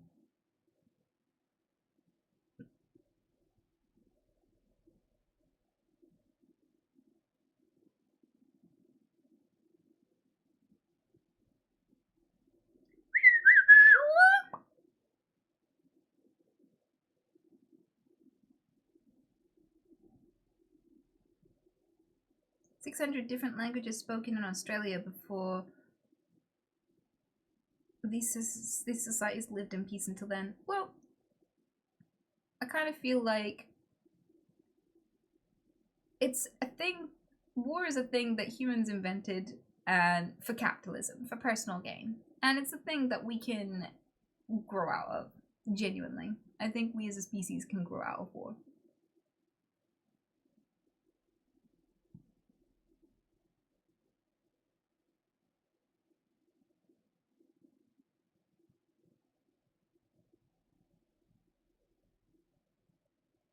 you ever considered it's because their brains are smaller and more primitive? No. Well, a lot of people assumed that about them. That was like the default reaction. I feel like that's the most base knee-jerk reaction. But no, it's not because they're smaller and more primitive. For a start, brain size doesn't actually equate to intelligence. And we've known this since the Victorian times. And we know this with things like, we used to build computers that could fill an entire room, and that's how we sent people to space, on those enormous computers, you know, with that kind of computer power, right? And now we have phones with chips in, tiny little computers that are like the size of my fingernail, that are more powerful. And the same thing happens with brain matter. It's not the size of the operating system that actually represents its intricacy and capability. There are loads of insects with brains smaller than a full stop on a piece of paper that are incredibly intelligent. And if you're curious about that, you can look into the neurocapacity of jumping spiders, for example, and dragonflies and bees. They are emotional, they have intelligence, memories, they experience trauma, they have best friends, and they have fun, and they have recreational activity. Bees actually really like to get drunk, and there are bee bouncers who literally can spot drunk bees and stop them coming into the hive until they're sobered up. There are so many things that actually insects relate to us on, where we like to applaud ourselves for being so complex, and that's a basic and stupid thing on our part. It's not that these insects are too base and stupid to have social difficulties and uprisings and rebellions. No, they are. We are the dysfunctional ones. Our inability to collaborate is not a symptom of our intelligence or how advanced we are. I hate to break it to you.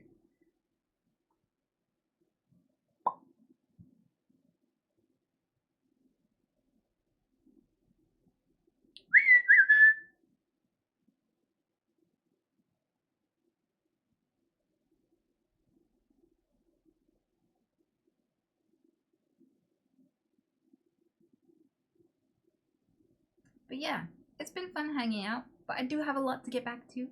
I'm moving next stream to Sunday. So I won't be streaming on Thursday, but I will be streaming Saturday and Sunday. Okay?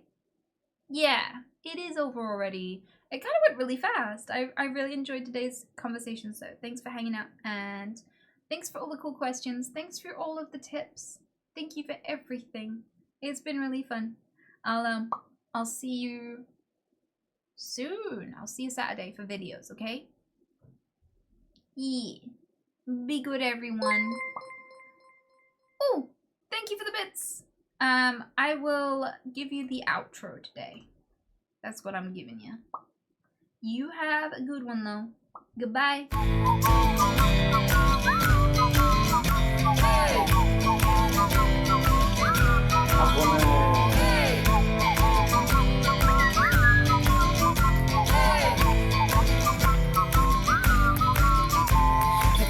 Ever written about your dick and made out that it was kinda thick? No, sir, I would never do that. Then you're probably not to chat. Ever asked a woman to get off a chair and then complaining that she's gotten fat? No, sir, I would never do that. Then you're probably not to chat.